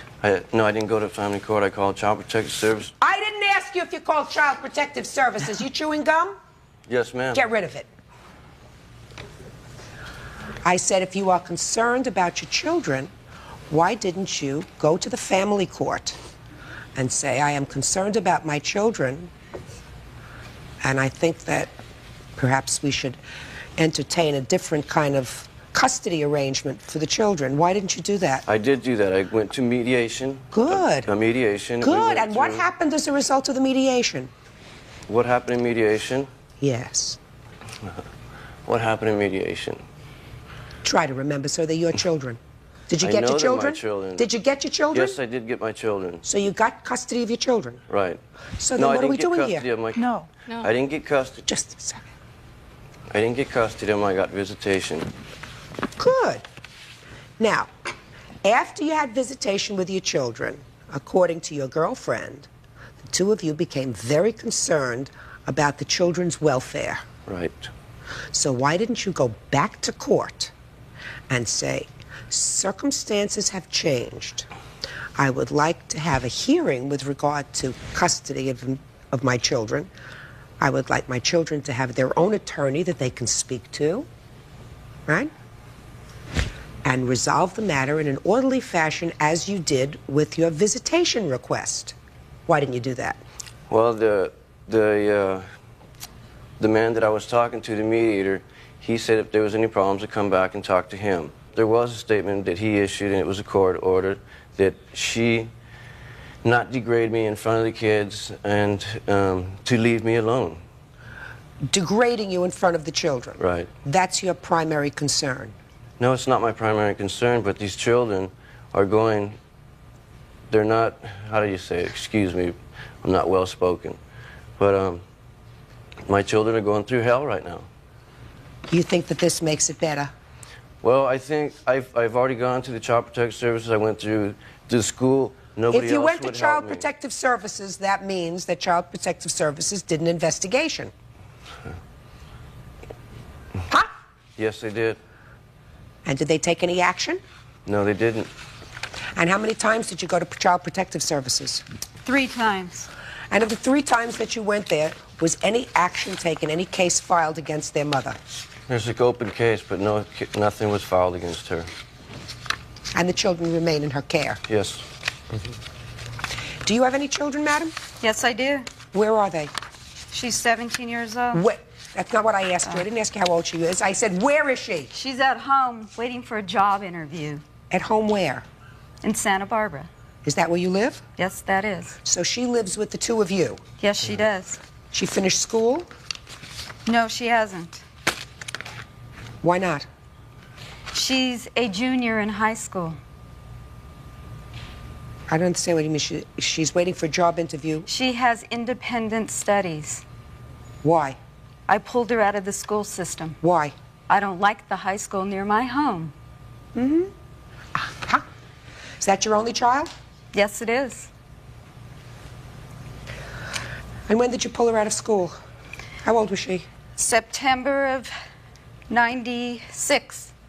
Mm-hmm. How long have you been living in the same place, sir? Since... No, it's... What? Don't ask her. Oh, I'm not good with dates, excuse me. You're not good with language and you're not good with dates. What are you good at? Judge Judy continues in a moment. Did you ever pull your kids out of school, Bird? Put them in independent studies? No, Judge, not I at all. had 5 kids. I never pulled my kids out of school for independent studies. And later today, when I started expressing my concerns, she sent me socks saying that I had cold feet. real cases, real people. Judge Judy.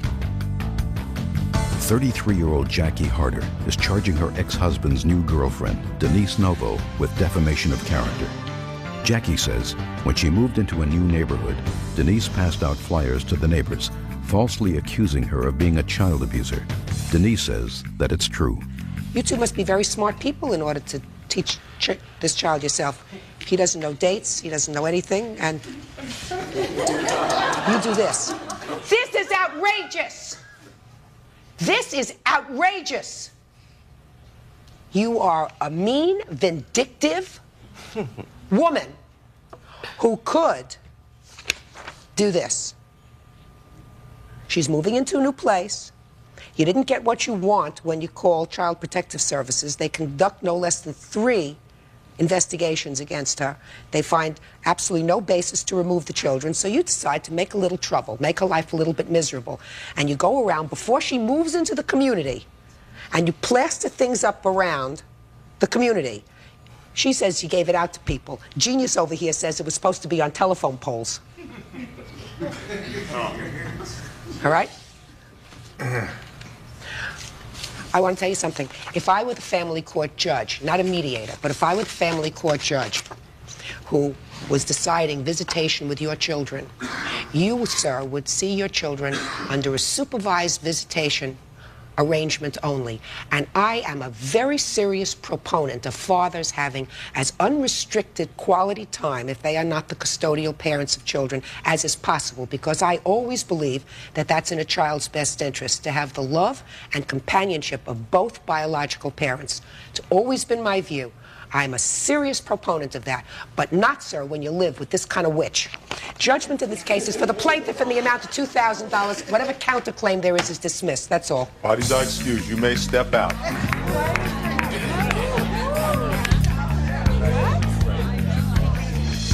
And now the next case. Parties on Licht versus Water. Step forward, please. 42-year-old Reverend Howard Licht is suing his former fiancée, 39-year-old Stephanie Warder, for not returning the engagement ring after they called off their wedding. Stephanie says she was embarrassed by his change of heart. Simple case. You are Reverend Licht? Yes, ma'am. And Miss Warder, according to these papers, you became engaged to each other. That's correct. You purchased an engagement ring for the defendant. You changed your mind. Yes, ma'am. Called off the wedding. Want the ring back. Yes. That's pretty simple. How long were you engaged before you changed your mind, sir? A couple of months, Your Honor. Why don't you think 4 months? All right, Miss Warden. Water. Is that the way you pronounce it, Water? Why don't you tell me why you think he is not entitled to his ring back? Well, after he proposed to me and I said yes, I started planning for the wedding. I bought a wedding dress, hired a wedding coordinator, worked on getting the tuxes and the bridal dresses. I had my whole church involved in planning this wedding. And then he calls it off, but doesn't really call it off. He says, well, why don't we just postpone the wedding? It's okay, we can do that. But then he never would talk to me, with no communications whatsoever. Every time I tried to talk to him, he would be abrupt with me, sure had something else to do. And I thought we were trying to work this out. Did you know why he had called off the wedding or why he wanted to postpone it? He said that he didn't like the way I talked to waiters and waitresses. Is that the reason you gave her? That was among other things, yes. At one point, we had a discussion about her having her hair done, and I was curious. She had told me that she had a speaking relationship with her stylist, and I said, well, what did your stylist think about the hairstyle you wanted? And she told me in no uncertain terms that her stylist had nothing to do with her decision. She was capable of making decisions on her own. It took me aback. I work with a lot of people. I listen to a lot of professional opinions, and while I may not always follow those opinions, when I make my decision, they are informed. I just began to think about what's the marriage going to be like if she makes all the decisions without any input.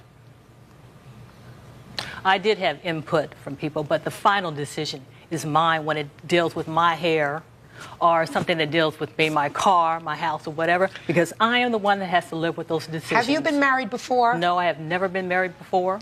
But you have, sir? Yes. Never According been to engaged. these papers, a couple of times. Yes, ma'am.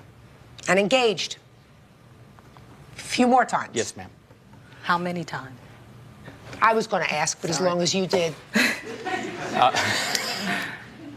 Well, there have been a number of engagements. Altogether, how many times? I would say probably 7 or 8 different times. Judge Judy continues in a moment. He would get me upset about this or wanting to talk. And then, of course, it was time to go to bed because he had to get up and preach the next morning. Real cases, real people. Judge Judy. 39-year-old Stephanie Warder says when her fiancé, 42-year-old Reverend Howard Licht, broke off their engagement, she had already spent hundreds of dollars planning the wedding. So she kept the engagement ring to help make up for the loss. Miss Warder, how much did you actually spend on planning the wedding? Your dress, things that you could not return. I spent probably with the dress and the plane tickets to fly down to visit him, around $1,000. I'm not talking about the plane tickets to fly down to visit him. I'm talking about you paid for your dress. Right. Were you able to get the money back? No. And how much was the dress? $640. And did you give any money to your wedding coordinator? No, because she was a friend of mine and she decided not to. That's not a big deal. I've never been married before. I've never been engaged before either. This was the time that I was going to do it. I was 39 years old when he proposed to me. I didn't think I should have any problem about taking the wedding dress back because this was going to be it. When you accepted this ring, did you know that he had been married twice before? Yes, I did. When you accepted the ring, did you know that he had been engaged 8 times before? Yes, I did. But I also decided that I should not hold his past against him. Well, I'm not suggesting that you hold his past against him, but when somebody has an argument with you because they don't like the way you talk to your hairdresser, I would suggest to you that there's a problem. That was after the engagement, not before. You mean after you were engaged already? Right. You're probably lucky. Where's the ring? I don't have the ring. Where is it? It's at home in a safe place. I'm keeping the ring because he gave it to me. It's very important. It meant a whole lot to me. What do you plan on doing with it, Miss Warder? Wearing it on my right hand. It's a nice dinner ring. Good. How much did you pay for the ring, sir? $2,200. You paid $2,200? Let me see the receipt.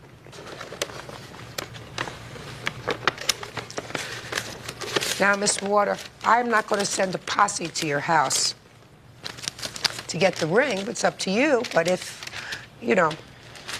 I'm not going to give this ring back. Well, then you're going to have to pay for it, madam. Listen to me. So let me explain why to you, because I think that that's fair. There's a difference between a broken engagement and breaking up a marriage. This guy clearly has some problems. Mm-hmm. If he makes a big megillah over your hairstylist, that's not somebody that I, after waiting 39 years, would want to hang my hopes on for a happy future. So you're probably very lucky that it ended when it did after 4 months. The fact that it was an embarrassment to you, I can understand. But an engagement ring is given as a promise, as sort of a contract in anticipation of getting married. I did not break that contract. I understand that. It doesn't make any difference. In my view, it doesn't make any difference because whoever breaks the contract, both parties are usually better off. I mean, are you suggesting to me that you would have wanted to have married this man, gone through with the ceremony, and found out what you know about him now 3 or 4 or 5 weeks after you got married, or 5 months after you got married, or perhaps after you had children together? Come on, be smart. You're getting away cheap. So, in my view, irrespective of whose fault it is, of who's willing to stand up and say... Why should he get back everything when I am the one who's the loser here? Just a second. I'm going to see to it that you get back the money for your dress. That's going to be deducted from the cost of the ring. Absolutely. Now, if you're prepared to give him back the ring, I'm prepared to enter a judgment against him for the cost of the dress. Do you understand? Yes. Yes, ma'am. Because I don't think that because he changed his mind, you should find yourself in a position of being out financially. Doesn't that sound fair? Yeah, the humiliation that goes along with it, too. Well, but you know, you have to balance the humiliation, Miss Water. Yeah, my whole church knew. I know. His church did not know. Even my mailman knew that I was getting married. This was very important to me. I understand. Would you have preferred to have married him? And then been wife number 3? At this moment, no. There you go. So, that's the answer. Judge Judy will continue in a moment.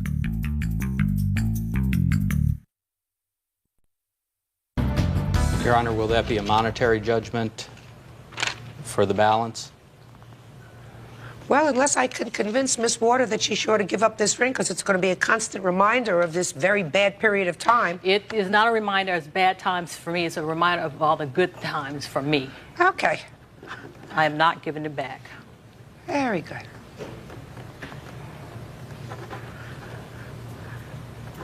I am deducting the $640 for her wedding dress, sir. $1,560 for the plaintiff.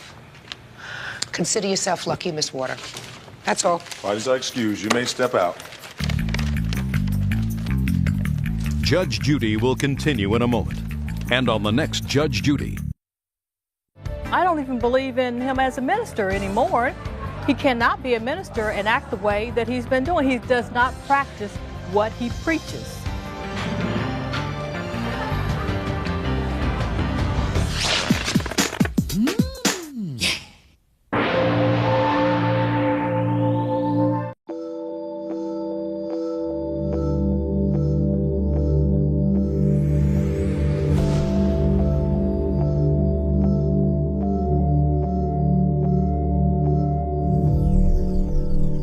Pet dog Buddy and secretly kept him for 2 years.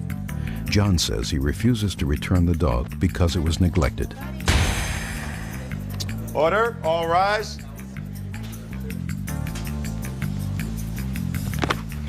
Yeah, this is case number 251 on the calendar in the matter of Hipsher versus Lemos. Parties have been sworn in, Judge. You may be seated. Have a seat, ma'am. Gentlemen, have a seat. This is a really interesting case. Miss Hipsher, this is your dog, Buddy. That's my dog, Buddy. Don't cry yet. Okay? Because you have to tell me what happened. I know. So take a deep breath. You want some water? Yeah, I'll take some. Thank Okay. you.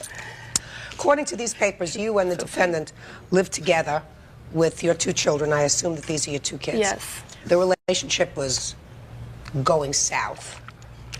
You, Mr. Lemos, wanted her out of your house with the 2 children. Correct.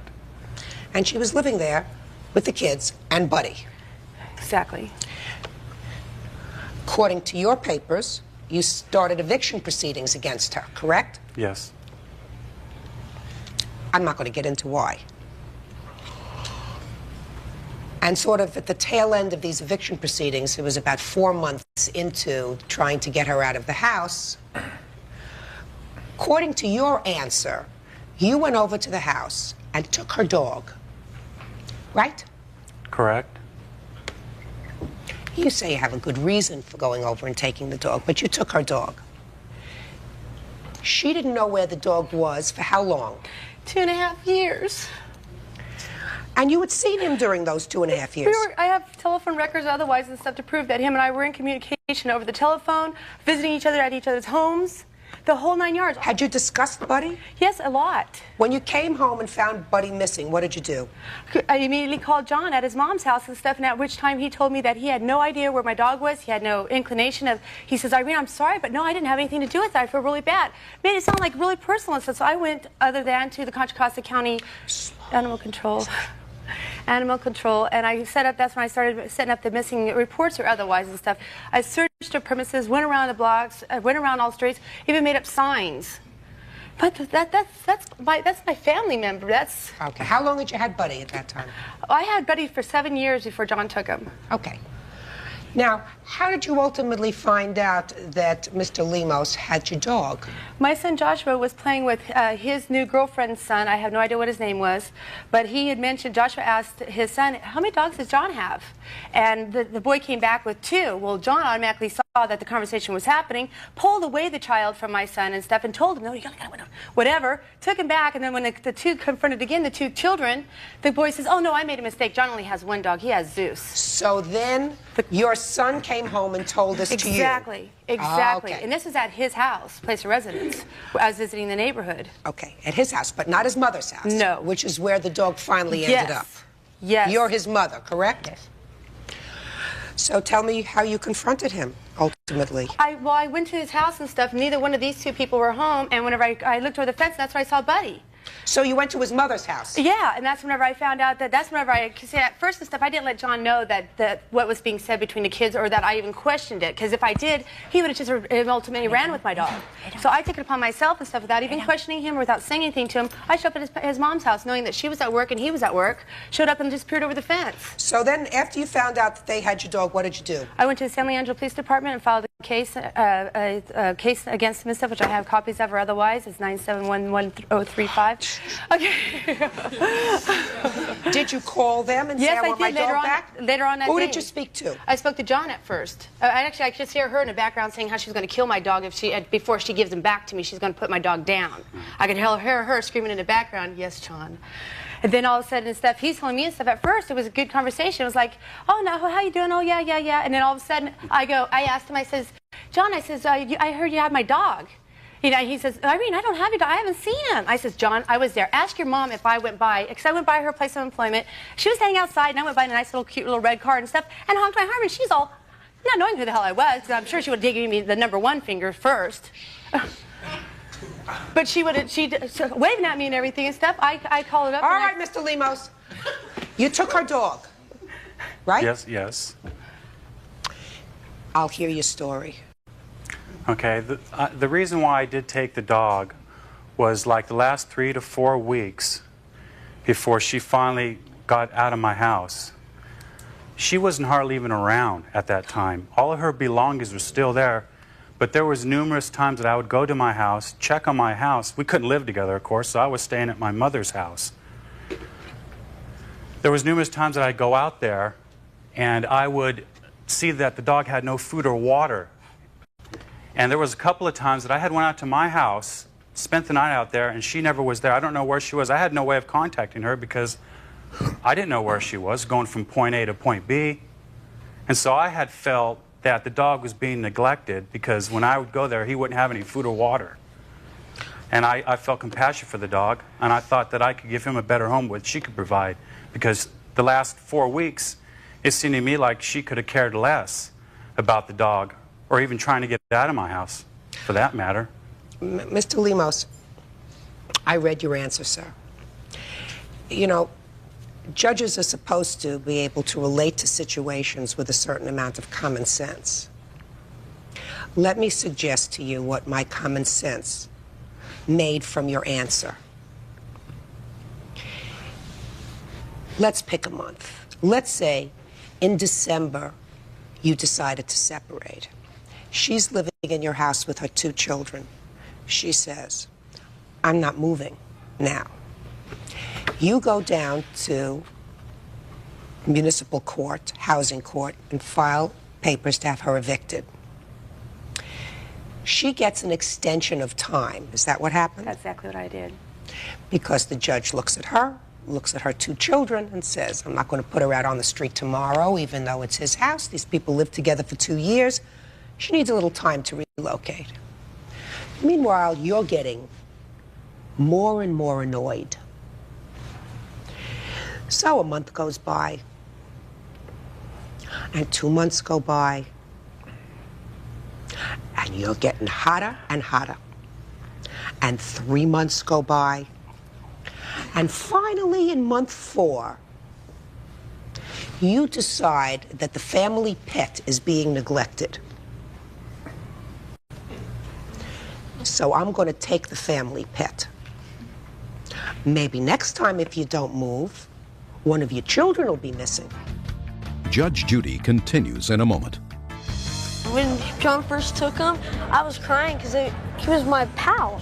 And later today, I hope that in the future you make your dream come true and you really become Carlotta. This was not my dream. real cases, real people. Judge Judy. 32-year-old Irene Hipsher is suing her former fiancé, John Lemos, for stealing her pet dog, Buddy, and keeping him for over 2 years. John says he only took Buddy because Irene was neglecting the dog.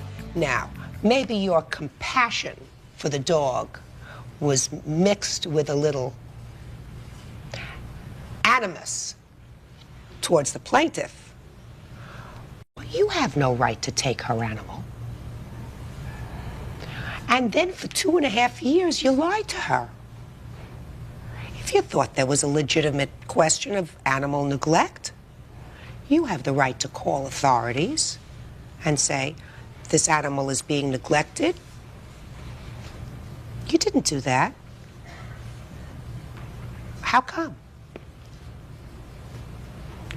Well, at that particular time, before that period, she was still around with the dog. Up to the last of 3 to 4 weeks, I didn't see her that much anymore. So if you didn't see her that much anymore, I mean, as far as the few times that you went by the house, sir, and the dog was there, why didn't you call animal control and say, look at this dog. It's all skin and bones. It hasn't been fed. It hasn't been watered. It's being neglected. Then they would have taken the dog. And in all probability, if you were a person who was responsible, you might have gotten her dog. But the dog wasn't skin and bones, right, sir? No, he wasn't. No. So the question is, now what do we do with Buddy? Oh, please. The dog is her dog. Yes. The dog belongs to her. He brought the dog to you? Madam. Yes. Why don't you step up here? You're his mother. Yes. When he brought the dog to you, what did he say?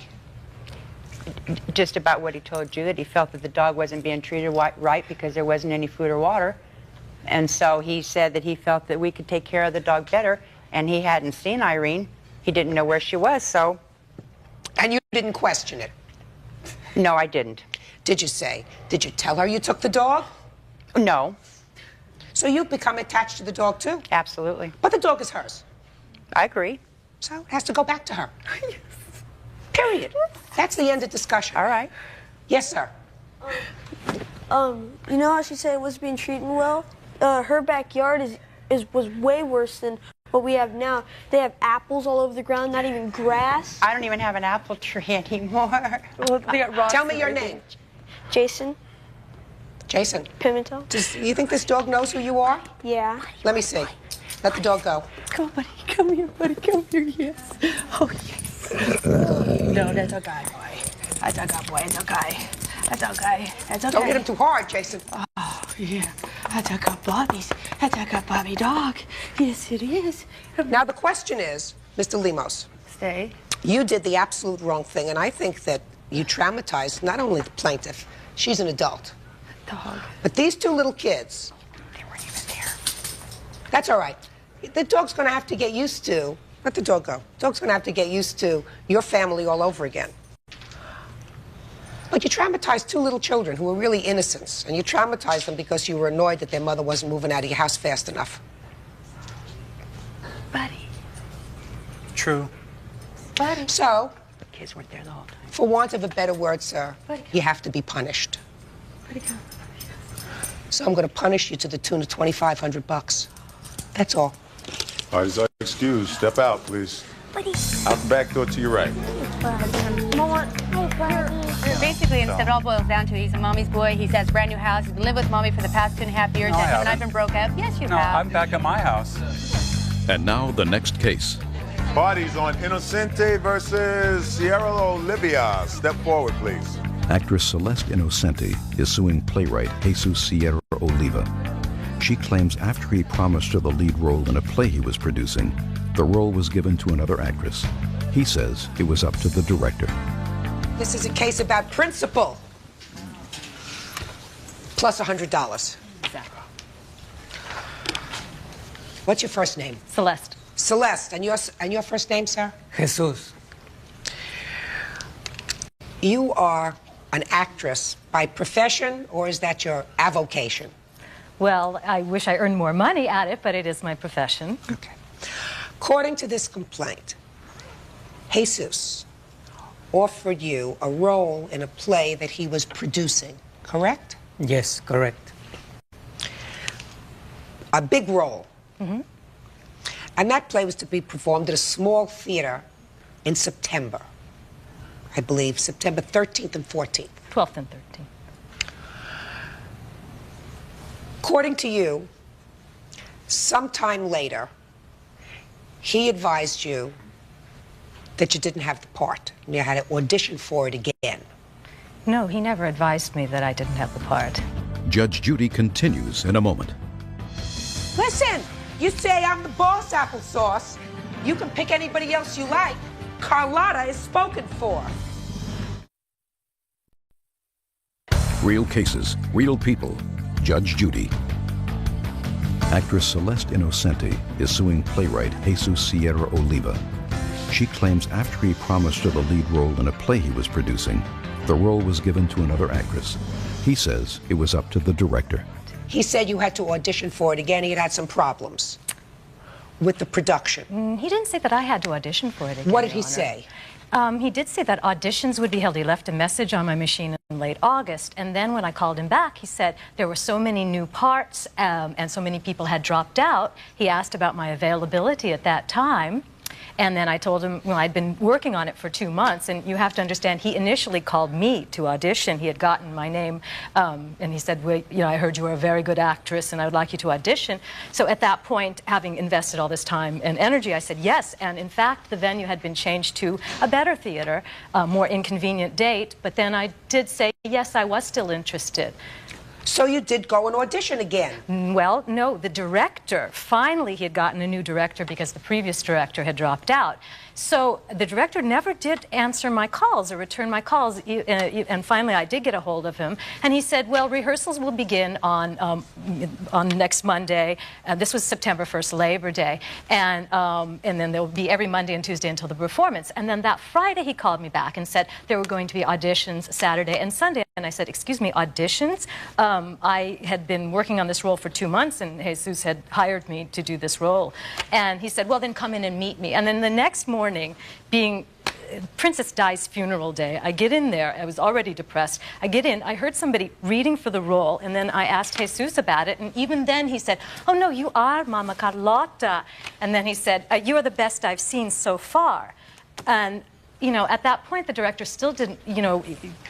Ultimately, he chose somebody else, the director. The director told me that Jesus had never told him that the role was pre-cast. Okay. So he hired somebody else. Exactly, yes.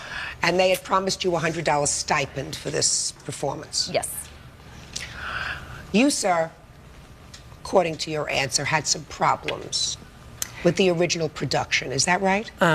Yes. I had problems that my theater, which I had for the 12th and the 13th of September, I thought I had already made the deal with the director of the Chicano Center. And it resulted that at the end, he said on July, when I called him, "Jesus, I'm very sorry. I didn't put you on the list. Your event is not in my calendar." So I felt terrible because I had already promised my actors that they would be performing on the 12th and the 13th. Now, let me stop you right there, sir. When you say you promised your actors, this is one of the actors that you promised. I did. Now, could you... and then you went out and had to hire a new place and a new director. That's right. So you hired a new director. Yes. You did the hiring. Why didn't you tell the new director that this lady had the part? I told him that I already had 6 actors. I had already lost 6 of them. And the director insisted on being himself Maximilian, or else he would not be part of the production.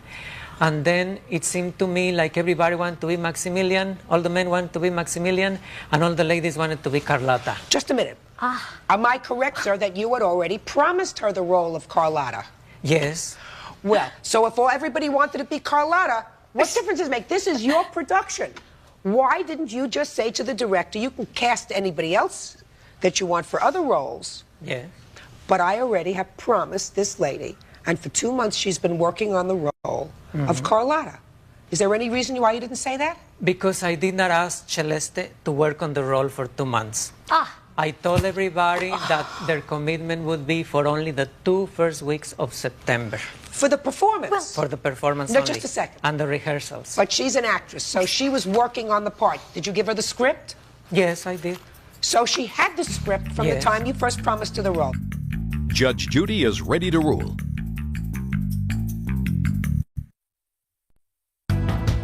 As far as I'm concerned, sir, you had an obligation when you hired a new director to tell him that at least one of these parts was already promised to this lady.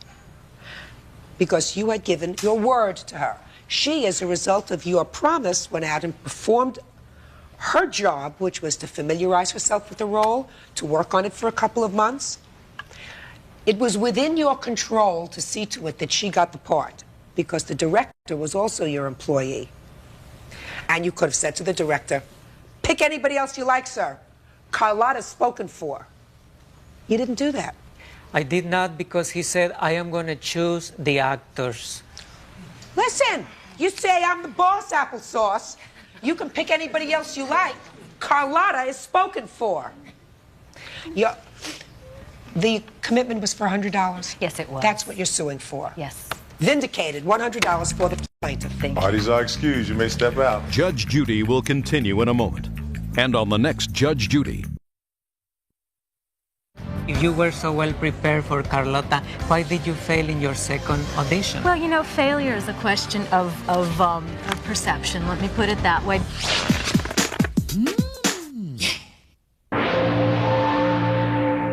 31-year-old dancer Stephanie Puff and her boyfriend Eric Grotman are suing their former friend, dancer Suzanne Longo. They claim Suzanne threw their possessions at a dumpster when she mistakenly thought Stephanie was sleeping with Suzanne's boyfriend. Order. All rise. Quiet in the courtroom. It's case number 232, Your Honor, on the calendar in the matter of Grotman Puff versus Longo. Parties have been sworn in, Judge. You may be seated. Have a seat, please. All right. Miss Longo, it is alleged by both of these plaintiffs that you destroyed their property and locked them out of an apartment that the three of you were sharing. You seem to acknowledge in your answer that you did, in fact, lock them out of the apartment, and you did, in fact, take their property and throw it in a dumpster. Is that right? Yeah. But they didn't live there. It's my apartment. They didn't give me a dime for rent. Doesn't That make is any my difference. apartment. They were Okay. living there with you, and you seem to feel as if you had some right to do that. You want to explain it to me? Well, Stephanie went to San Francisco behind my back to my boyfriend's house and him and thought that she could still be my friend after that. And I was angry, and I called up there, and I found out just to talk to Brad. And so I just threw her stuff in the dumpster. Because I was... And she never was my friend. I went out of my way for her. I've done so many things for her. And she goes, my boyfriend.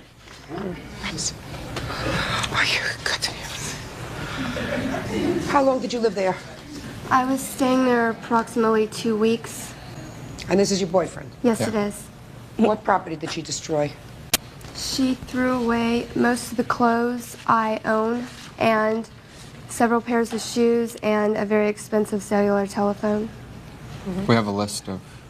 I do, and I also have several receipts.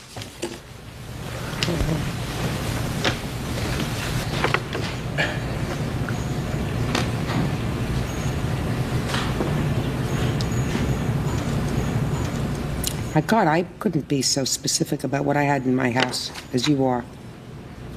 How do you know that these were things that you had there? 6 pairs of socks? 15 pairs of panties? How do you know that? I'm sure there were more than 6 pairs of socks. I just estimated 6 pairs of socks.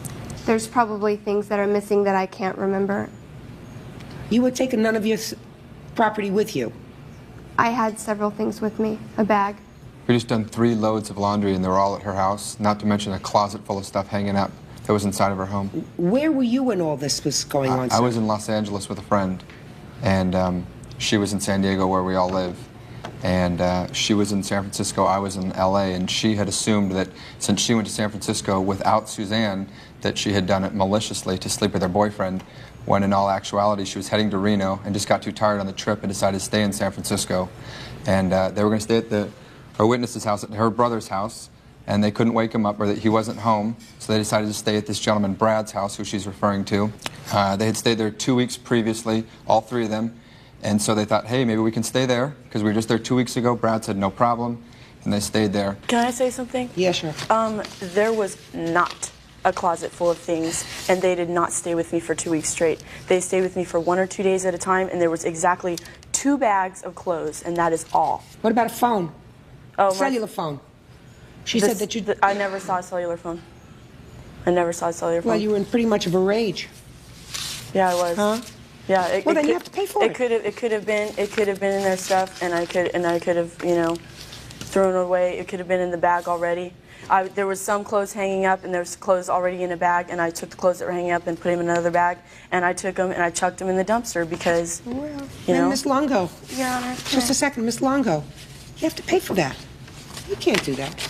I mean, you called your boyfriend's house. I know what I did legally was wrong. Okay. You called your boyfriend's house. Nobody admitted to you that they were there sleeping together. She has her own boyfriend. I mean, you may not have liked the fact that she went there and stayed at your boyfriend's house without your permission, but you assumed that they were sleeping together. Nobody acknowledged that to you, did they? His roommate told me.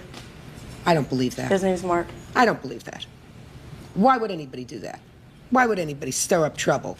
I don't understand why she went there behind my back. That's not the I don't issue. understand. That's not the issue. I mean, he gives a perfectly plausible explanation. The 3 of you had stayed there before. Is that right? If you want to act impulsively, Miss Longo, then you have to pay for it. Your clothes are worth how much, sir? Mine were there about $4.91 or so. I had some Well, that's shoes. not a lot. Women's clothes are usually much more expensive. He had like 2 shirts. Mm-hmm. That's about it. What clothes did you have there, sir? Liar. I have them on the list. Tell me what clothes you had there. I don't recall. It's been 2 months. I had a dress shirt. I had a pair of Airwalk tennis shoes, a pair of flip-flops, a dress shirt that I had. We talked about the dress shirt twice. She's going to pay, but she's not going to provide you with a new wardrobe. No, I understand. Go ahead, keep going. And I had the battery for the cellular phone that I purchased. It's a StarTAC. It's one of those little tiny flip phones. Right, and how much was that? The battery is $225. The phone was $600. Phone was $600. Who spent $600? Who I made really good money this year, so I bought her a phone. You bought her a $600 phone and paid $600 for it without a service contract? I work for the company. That's it. I work for GT MobileNet. I made $70,000 in 3 months. Just to say, that's not what I'm asking you, sir. There isn't a moron in this country that spends $600 for a phone without getting the phone for practically nothing, so that they can. So all you have to do is sign up for a couple of years worth of service, and then you don't spend $600 for a phone. Maybe you spend $200 for a phone. It was a $1,000 phone, and we got it reduced. It was one of the very small StarTAC cellular phones. You're right. You can get a very large phone for free. Not a very large. Okay, sir. you can get an okay-sized phone for free. I got her an extremely small telephone. Well, why didn't she take this extremely small telephone with her when she was traveling? I have a car phone, I Your also Honor. bought her a car phone that's mounted in her car. So she took that one because it had roaming capabilities to go into San Francisco. The little small one didn't, so there was no need to bring it. She didn't need 2 phones. I don't know if I believe you. I don't know if I believe that. Judge Judy continues in a moment. I think you need some more plastic surgery and another boob job. See, mine are real. And later today. So you called Child Protective Services, sir, because he was using vulgar language. Well, he was exposing himself to the girls, too. Real cases, real people. Judge Judy. 21-year-old dancer Suzanne Longo admits to throwing Stephanie Poff's clothing into a dumpster. Suzanne says she felt betrayed by her former friend when she thought Stephanie was sleeping with her boyfriend. I don't know if I believe this phone business. Clothes, I believe. Phone, I don't believe. Your Honor, can I? Yeah, sure. My witness, Ashley, she came to the apartment the night we left so I could pick up a few of my things. She was there. Step you can up. ask her. This one? Yes. This is Ashley. Yes. What do you know about the phone? Right, that you remember specifically that night. Look at me. She had the phone there. She put it in the bag with all the rest of her clothes. There's 3 bags of clothes in the living room. Where did she take the phone from? From the bedroom. I guess she had other stuff in the bedroom. I don't know. Just a minute. She took the phone from the bedroom and she put it in one of the bags that were in the living room? Mm-hmm. Huh? Yeah. What was the phone doing in the bedroom? I had my own closet in her room. Yeah. And we have the phone plugged in to charge it. Yeah. And I thought about taking the phone, and I thought, I don't think it'll work in there, so I put it in a bag of clothes to leave it. I took the things I had and we left. Ah, baloney. Baloney. The phone has been shut off. The phone number's been shut off effective July 30th when this happened. That's fine. Forget the phone. Forget the phone. It doesn't make sense to me that you take a phone out of a bedroom and unplug it where it's being charged and put it in a bag that's sitting in the living room and you're going away. Seems to me if you're going away for a couple of days and if your phone is in your bedroom, you leave it in the bedroom. When it happens to be the most expensive thing. Listen, there isn't a question in my mind that she destroyed your property. This is not a windfall. Can I say one thing? What? She had exactly this much space in my closet. And this is how big it was. And this is where the 3 bags sat of clothes. That is all. She didn't have the whole closet. I had my stuff in the rest of the closet. She said the stuff was in the living room. She's a liar. She said the stuff was in the living room. Your Honor, I had clothes in the living room I and think I it had was in my the own closet. closet. She has 2 closets in her bedroom. One Is there closet was differing mine, stories here? and one closet was hers. And we had just done laundry, so I had 3 bags of laundry in the living room. Okay. Aside from your 2 dress shirts, sorry, the 1 dress shirt, and then you said you had another dress shirt. You had 2 or 1 dress shirt? I believe there's 1 dress shirt there. Okay, so it's a 1 dress shirt, a pair of flip-flops, and sneakers. What else did you have? I don't recall. When I made up the list 2 months ago when we were trying to do this in August, so I don't. That's Well, all that that's doesn't in my sound like a memory. lot of clothes from somebody who was living there full-time, sir. I wasn't living there full time, man. She was, and I had just spent the night there a couple of times when she was there. He had a pair of his jeans that I had bought Yeah, him there, too. that's They're right. expensive jeans from Nordstrom's. Lucky's brand. Can I be reimbursed for rent since they were living there? No. Even though I don't remember her living there? Just a second. Did you have an agreement with them to pay rent? No, I let her Then- stay there for 1 day Then at you a don't. time. Then you had no contract with her to pay rent. She stayed there for exactly 5 days. Listen to me. You have to have an arrangement to pay rent, an agreement. And if she doesn't pay, then you have a lawsuit. Do you understand? Okay. Good. All right. Sir, you look like a very natty dresser, which means you're a very good dresser. So I'm going to say that you had 1 good shirt, 1 good pair of flip-flops, and a nice pair of jeans. You're going to get $200. Madam, I looked over your whole list. May I say something, Your Honor? Sure. She had taken all of her clothes that were in the closet, everything she owned, and had put them in the car, filled up her trunk and her back seat with her clothes. She had been tired of her clothes being in her car and living out of her car, so approximately 2 or 3 days before this had happened, she said, you know what, I'm tired of everything being wrinkled. Suzanne said, no problem, hang everything up. So she brought everything up, hung everything up. I took home the dirty laundry and brought it I'm back. telling you, please give me a break. This case, $200 for, what is your name, Mr. Puff? Grotman. You're Grotman. You're Puff? Yes, I am. Okay. You're going to get $2,000 to replace your wardrobe, madam, and you're getting $200 to replace your shirt and your dungarees and your flip-flops. That's all. Parties are excused. You may step out. I'll back go to your right. Quite frankly, I think she needs help. Your face still has craters in it. Why don't you get some plastic surgery? How about a nose job? And now the next case. Parties on Beckman versus Hunter. Step forward, please.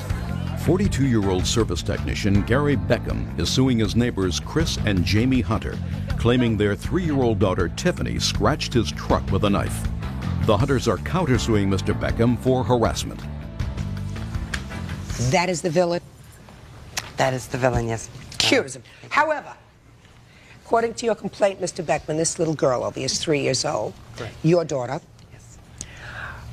took a knife or a sharp instrument and damaged your car. Correct. You don't deny that you did that. No, I do not. However, for some reason, you don't feel as if you're responsible for it. It's not that I don't feel responsible for it. It's the initial lawsuit that he filed was for $1,650 and for 5 days of a rent-a-car, which I felt was a little out of line. Okay. So it's not so much the issue of whether you are responsible, it's the amount he's suing for. This is correct, Your Honor. All right, so let's deal with that first. Sir, do you have the receipts for having the car fixed? Yes, I do, Your Honor. I'd like to see them, please.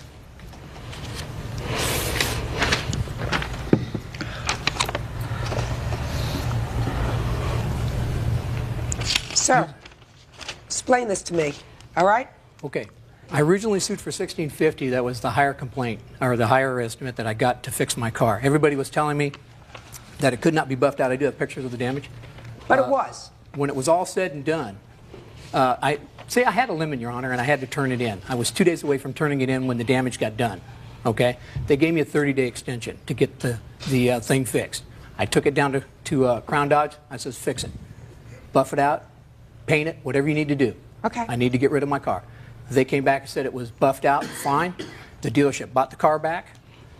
And so now I amended my complaint to $75, which was the cost of the buff out. Oh, that's easy. See that? Out of pocket $75. Correct. Very good. So we've taken care of his claim against you for $75 from $1,650. So far, you're ahead of the game. Now, you have a counterclaim against him for $2,000. You want to explain this to me? Well, Your Honor, just shortly after this incident happened on the 13th, a lady shows up at my door. She's from Child Protective Services. Somebody has called and filed this report here, anonymously, about my care and conduct of my 2 children. Now, when this incident happened with Mr. Beckham's truck, I was at work. They're generally really good kids, but this woman saw that. She knew that we took good care of our children. She closed this case, finding it unfounded, but noted that the day that the claim was filed on the 15th for this incident is the same day that that anonymous phone call to PSSA was made. There have been countless number of vulgar, rude, insulting... Well, let me start with this. Did you call in this report to Child Protective Services, sir? Me and about 5 other people have called Child Protective Services. You called? Yes, I have called. Did you call on the date that this happened with your car? No, I did not. When did you call, sir? It had to be 2 weeks later. What made you call Child Protective Services 2 weeks later? Just the vulgar language that I heard come out of their older son. He was talking to some girls, vulgar language. Something needed to be said. When you're talking about their older son, you're talking about this little boy here? Yes, Tyler. Judge Judy continues in a moment. The way he was talking to them, the vulgar language he was using, okay, that was conduct unbecoming of a 6-year-old. Real cases, real people. Judge Judy. 42-year-old service technician Gary Beckham says Chris and Jamie Hunter's 3-year-old daughter Tiffany scratched his truck with a knife. The Hunters claim Mr. Beckham continually harasses them. So you called Child Protective Services, sir, because he was using vulgar language? Among other things, yes. Well, give me the other things. Well, he was exposing himself to the girls, too. And that is not conduct of Just a a second. 6-year-old boy. Tell me what you mean by he was exposing himself, what you saw, sir. I saw him take himself and show it to these 2 little girls. I even talked to the fathers of the 2 little girls. And the way he was talking to them, the vulgar language he was using, okay, that was conduct unbecoming of a 6-year-old. So I had to let somebody, in my good conscience, I have 2 boys, I have to let somebody know. So I called PSSA. Well, what about the fathers of the 2 little girls? I have no idea what they did. None whatsoever. I'm pretty sure that they were upset. They live right next door to these guys. How many calls had been called into Child Protective Services? This is the only one there you have any note that I know anything about, Your Honor. And Mr. Beckham nor 2 other girls, his father, have never come and spoke to me or my husband. And this is the first we've ever heard of this. So what happened after this? The case was closed. The case was closed and unfounded. It's just a constant and endless battle that we're bad to our children. We're not taking care of them. Just it's been one thing after another, all resolving back to a 3-year-old scratching this track. And I just didn't feel it was right. Well, the fact that it may not have been right does not make it the subject of a lawsuit. Mr. Beckham. Yes. Let me tell you what I have a problem with, sir. Okay. You know I take child abuse, child neglect very seriously. The fact that you allegedly saw this little boy do what you have described is not child abuse, and it's not necessarily neglect. Okay. It is the kind of thing that a normal person would, if there was a normal relationship between neighbors, result in you ringing their doorbell and saying, "This is what I saw your little boy doing. You might want to have a talk with him." And you know, if you have children, sir, yes, you know that kids do that sort of thing. That doesn't necessarily mean that the child is being abused or neglected by his parents. So when you use Child Protective Services for other kind of relief, that takes away caseworkers from doing their legitimate work. That means the time they spent going out on this nonsense, they can't be investigating legitimate cases. That's wrong. Well, you know, Your Honor, when you see somebody exposing himself to 2 other little girls, you're talking about a 6-year-old, sir. Judge Judy continues in a moment. We're talking about a 6-year-old. I let the only appropriate people that I knew, other than management of the trailer park, which... No, you let the right people know about it. You let the fathers of the 2 little girls know what you had seen. Correct. So that they could take appropriate steps, which means that they could have come to speak to these people. They could have said to their 2 little girls, "I don't want you to play with that little boy anymore." They could have taken specific precautions. What you did was wrong. Okay. Pay for your own car. This lawsuit and the counterclaimant dismissed. Parties are excused. You may step out.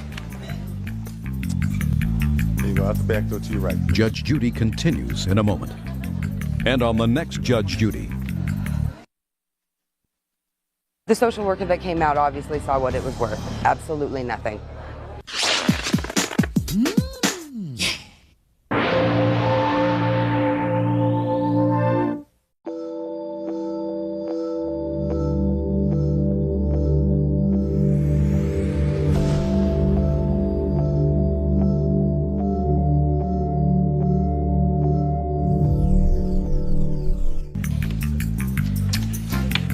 Judges number 99 on the calendar in the matter of Shelley versus Norian. Parties have been sworn in. Judge, you may be seated. Have a seat, sir. You all went to high school together. Right. That's correct. And were friends. Right. We're. Relax. Graduated from high school and you thought it would be a neat idea to have an apartment to live on your own. Yeah. Correct. So you found an apartment, Yeah. signed a lease together? Correct. 1, 2, 3. You're the other roommate. Yes. And then you told your parents. Right. And they said, forget it. That's correct. So you said, forget you. not really. Yeah. According to these papers, you said, well, I'll just hang out in the apartment. I won't be able to live there, but I'll sort of use it like a home away from home. Exactly. Continue to pay rent? For how long did you pay rent? For 5 months. And how long was the lease? 6 months. So now, Mr. Shelley, you want the other month's rent, Yep. which you say you owe. Correct. And how much was that? $235. She acknowledges she owes you that. But you, sir, want $3,000. Yep. But I have reasons, though. What? I have reasons. Mr. Shelley, that's why I'm here, sir. All right. So that you can try to convince me why she owes you $3,000. Sounds like a plan. Sounds like a plan. Yeah. Let's go for it, sir. I brought a letter from my my boss, my ad manager, saying... Don't bring me a letter from your boss. You want me to hear your boss? You bring your boss. You tell me why she owes you $3,000. Well, she has an $835 phone bill that I have a copy of. Good, that I'll see. No problem.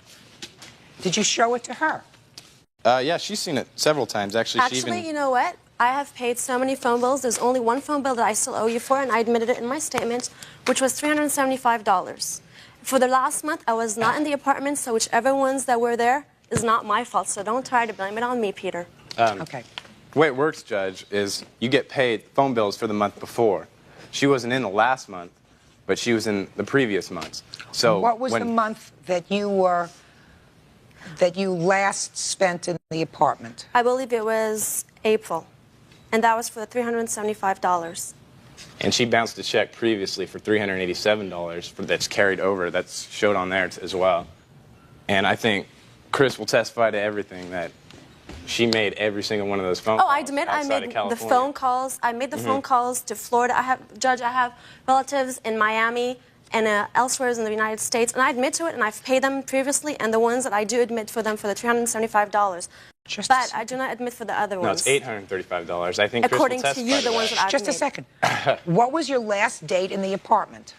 You know, honestly, Judge, I do not remember the exact same date, but I know the month was April.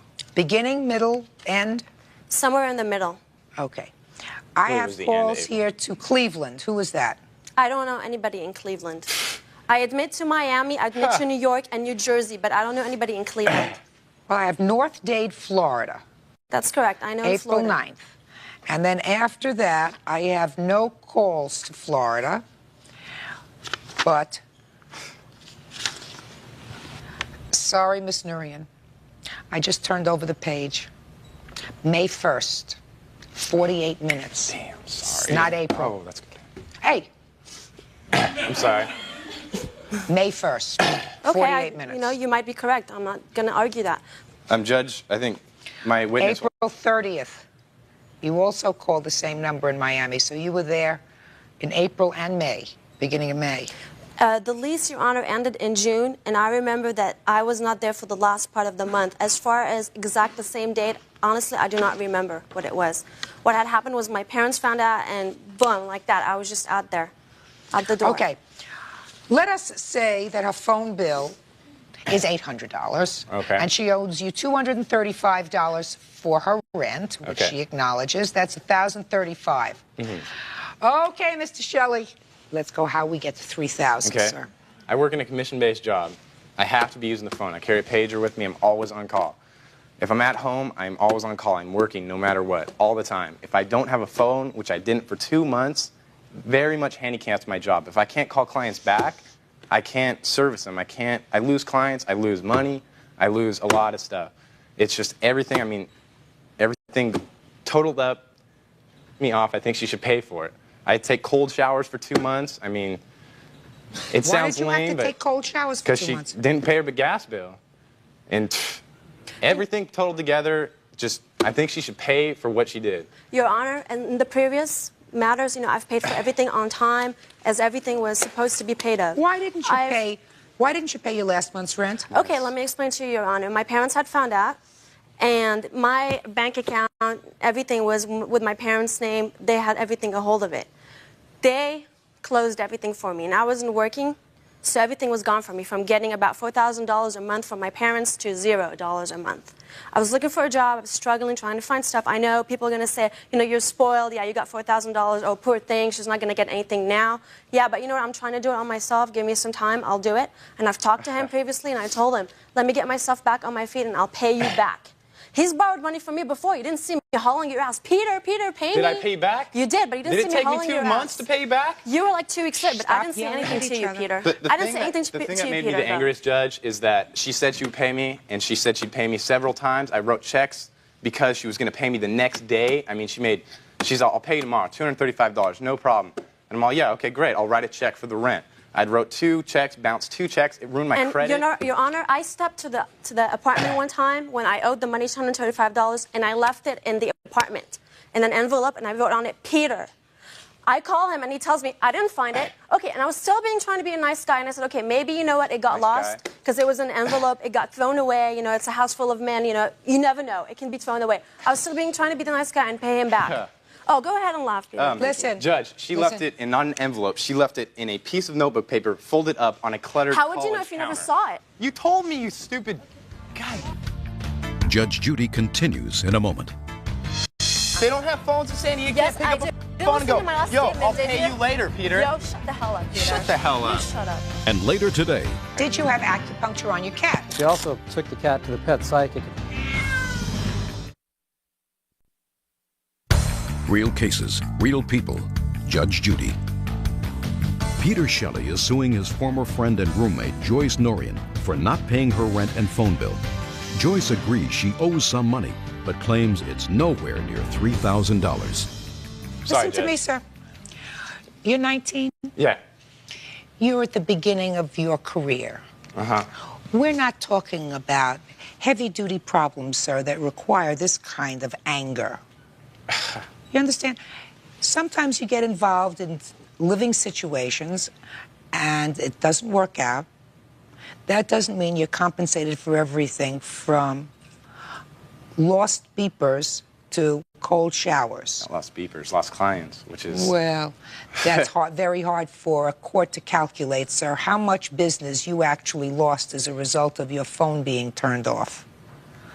And there were probably other ways that you could have dealt with it. You have a job, sir? I was working at a warehouse previously when I was involved. Why didn't you get a telephone? Because I don't use a telephone very often. Come on, give me a break. That's a dumb answer. Chris never moved in. He never lived there. He paid rent just like her. Just a second. So what you're telling me, you had this apartment all by yourself? Yeah. That's some deal. You had an apartment all by yourself. There must have been a nice apartment. 2 people who weren't really living there, but coming by occasionally. I mean, that's not a bad deal, Yeah, right? no, I agree It's with not you. a bad That's a good deal. But Good. that doesn't mean she shouldn't end up paying for her She's going to last pay. rent. She's going to pay you what she owes you, sir. She's not going to pay you for your inconvenience. And I've admitted to that in my statement, Your Honor. I was being honest about it. Yes, I do owe him the certain amount of money. I think that you owe him a little bit more for the phone bill that you acknowledge, and I am awarding him a total of $1,035 for both your rent and the phone bill. That's all. Thank you. Excuse me, step out. I've got to go to your right. They disconnected for me. I didn't have time to pay for it. Couldn't you call me and say, You know, hey, I I'm was gonna in pay San you? Diego all the time. I didn't have any connections to come down. They don't have phones in San Diego. Yes, You I can't pick do. up a phone and go, Listen to my last yo, statement, I'll did pay you later, Peter. Yo, shut the hell up, Peter. Shut the hell up. You shut up. And now the next case. Parties on Mizell versus Hall. Step forward, please. 38-year-old teacher Vicki Mizell is suing her neighbors, Tracy and Randy Hall, because their 5-year-old daughter, Brooklyn, broke her cat's leg by stepping on it. I assume that that is the cat in question. This is the cat in question. And I assume that that is the child in question. That's the child. Miss Mizell, you claim that this little girl stepped on your cat, caused the cat some injuries, your vet bills were $2,000. You want them to pay, right? Yes. What was your cat doing in their house? That's where this happened, is that right? The cat was staying with them while I was out of town, but the cat had been at their house many times over a couple of month period because the cat made friends with their children. And they were from Idaho and they were staying in LA for I guess for 6 months. And so they missed their animals back home. So the cat would go over sometimes for play dates, sometimes would spend the night, had stayed with them at another time when I was out of town, and so... Let me understand this. You asked them to do you a favor and let the cat stay at their house while you went out of town? Yes. And they have kids? Yes. 3 of them. How old are your children? At the time, they're 3, 5, and 10. Tell me your name. Brooklyn. Brooklyn. Spell it for me. Brooklynn. All right. All right, Brooklyn. That's where I was born. Oh, honey. Me too. Would you like to come up and talk to me? Oh, come on up here.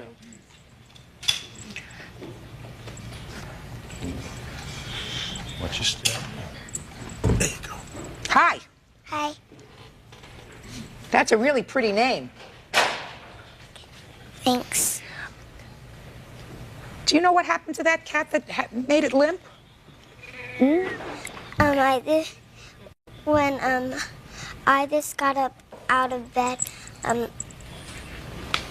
walked down the hallway and then I didn't realize the cat was there, and then I stepped on it. Then it was limping.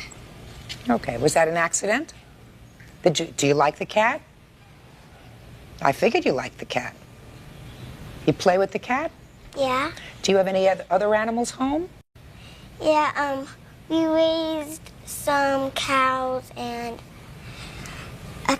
a baby kitten. Okay, are you very careful with the cat and the kitten? Okay. Why don't you go back and stand there next to your mom and dad? I'd like to also point out that the cat, obviously it's fairly old, but it also had some hearing problems. Whatever. It was an accident in the house.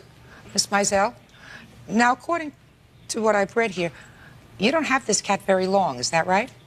The cat was a stray, and she was found a year ago, and some other people found her.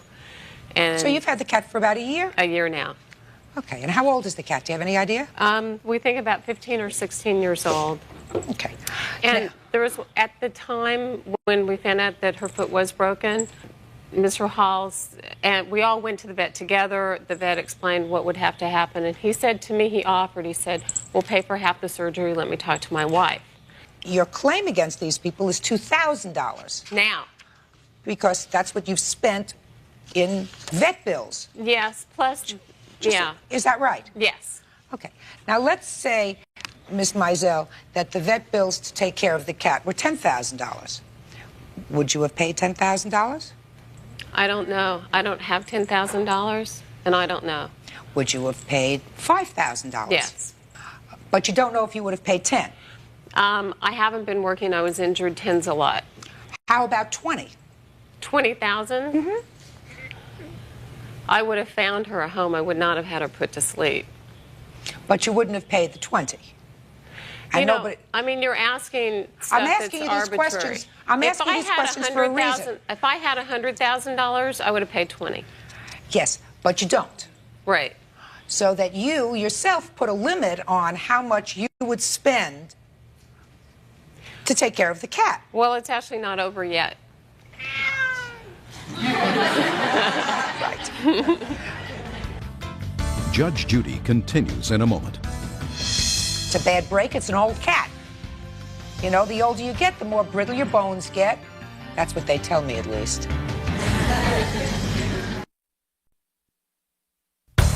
Real cases, real people.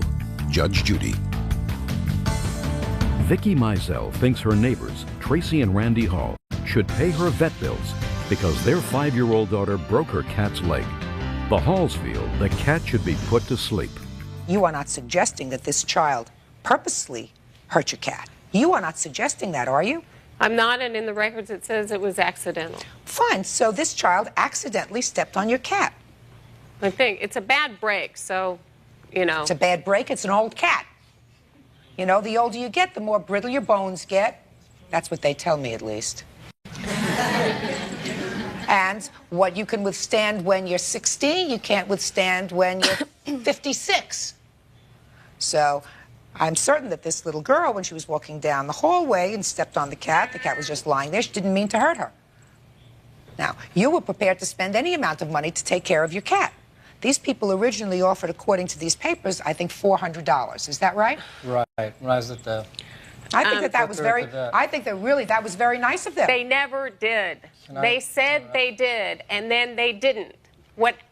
In your written letter, it says here that we offered you the money. I said you did offer, and then you reneged on it. Because it went up $500 every day. Let me hear. Talk to me. Don't talk to her. Part of her bill was like $350 for acupuncture.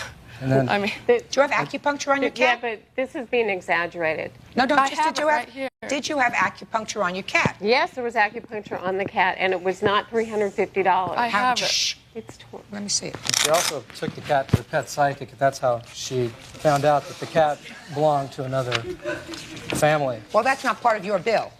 The No. pet psychic. Yeah. No. I don't think it is. Acupuncture. I guess it's Your Honor, $336. they offered to pay, and when the doctor needed the money, I didn't have the money, so I went to them to get what they'd offered, and Mr. Hall said, let me transfer the funds in the morning. Call me in the morning, I'll transfer the funds. The next day, it was a different ball game. That's not true. It is true. Just a second. So what you're saying is you offered to give her $400. Right. And you're prepared to do that? Right. I was They prepared to never do Just a that. second. Okay. Just answer my question. You're prepared to do that? Yes. I think that that's very generous of you, sir. And this, madam, by the way, does say that you took the cat for acupuncture. It was $42 per treatment for $336. That's what this says. Judge Judy is ready to rule. You're the cat's owner, but you said I couldn't spend $10,000 because I didn't have it. So there would come a point where you would say, I can't spend anymore. These people have offered initially. But here's what you're missing. Excuse me. It doesn't make any difference But they offered, then they reneged. They never came through. They weren't nice. They weren't helpful. They weren't supportive. They didn't say they were sorry. None of this happened. Well, Miss Mizell, so what do you want? You want them to pay all of the medical bills. Well, now, I mean, what I've been through with this has been horrendous. All right, Miss Mizell, if you want somebody to watch your cat and if you want them to be responsible for what happens to the cat, I suggest you leave your cat in the future in the hands of a professional. Then the professional is responsible for whatever happens to your cat while your cat is in their care. That is somebody that boards animals. If you elect to leave your cat with a family that has young children and the cat is accidentally injured, then you cannot expect the parents of a 5-year-old child who there is no evidence maliciously caused any injury to your cat to be responsible. This case is dismissed. That's all. Parties are excused. You may step out. Thank you. Judge Judy continues in a moment. And on the next Judge Judy. I'm disappointed that after, the cat was fun with their family, that this is the attitude that it's been.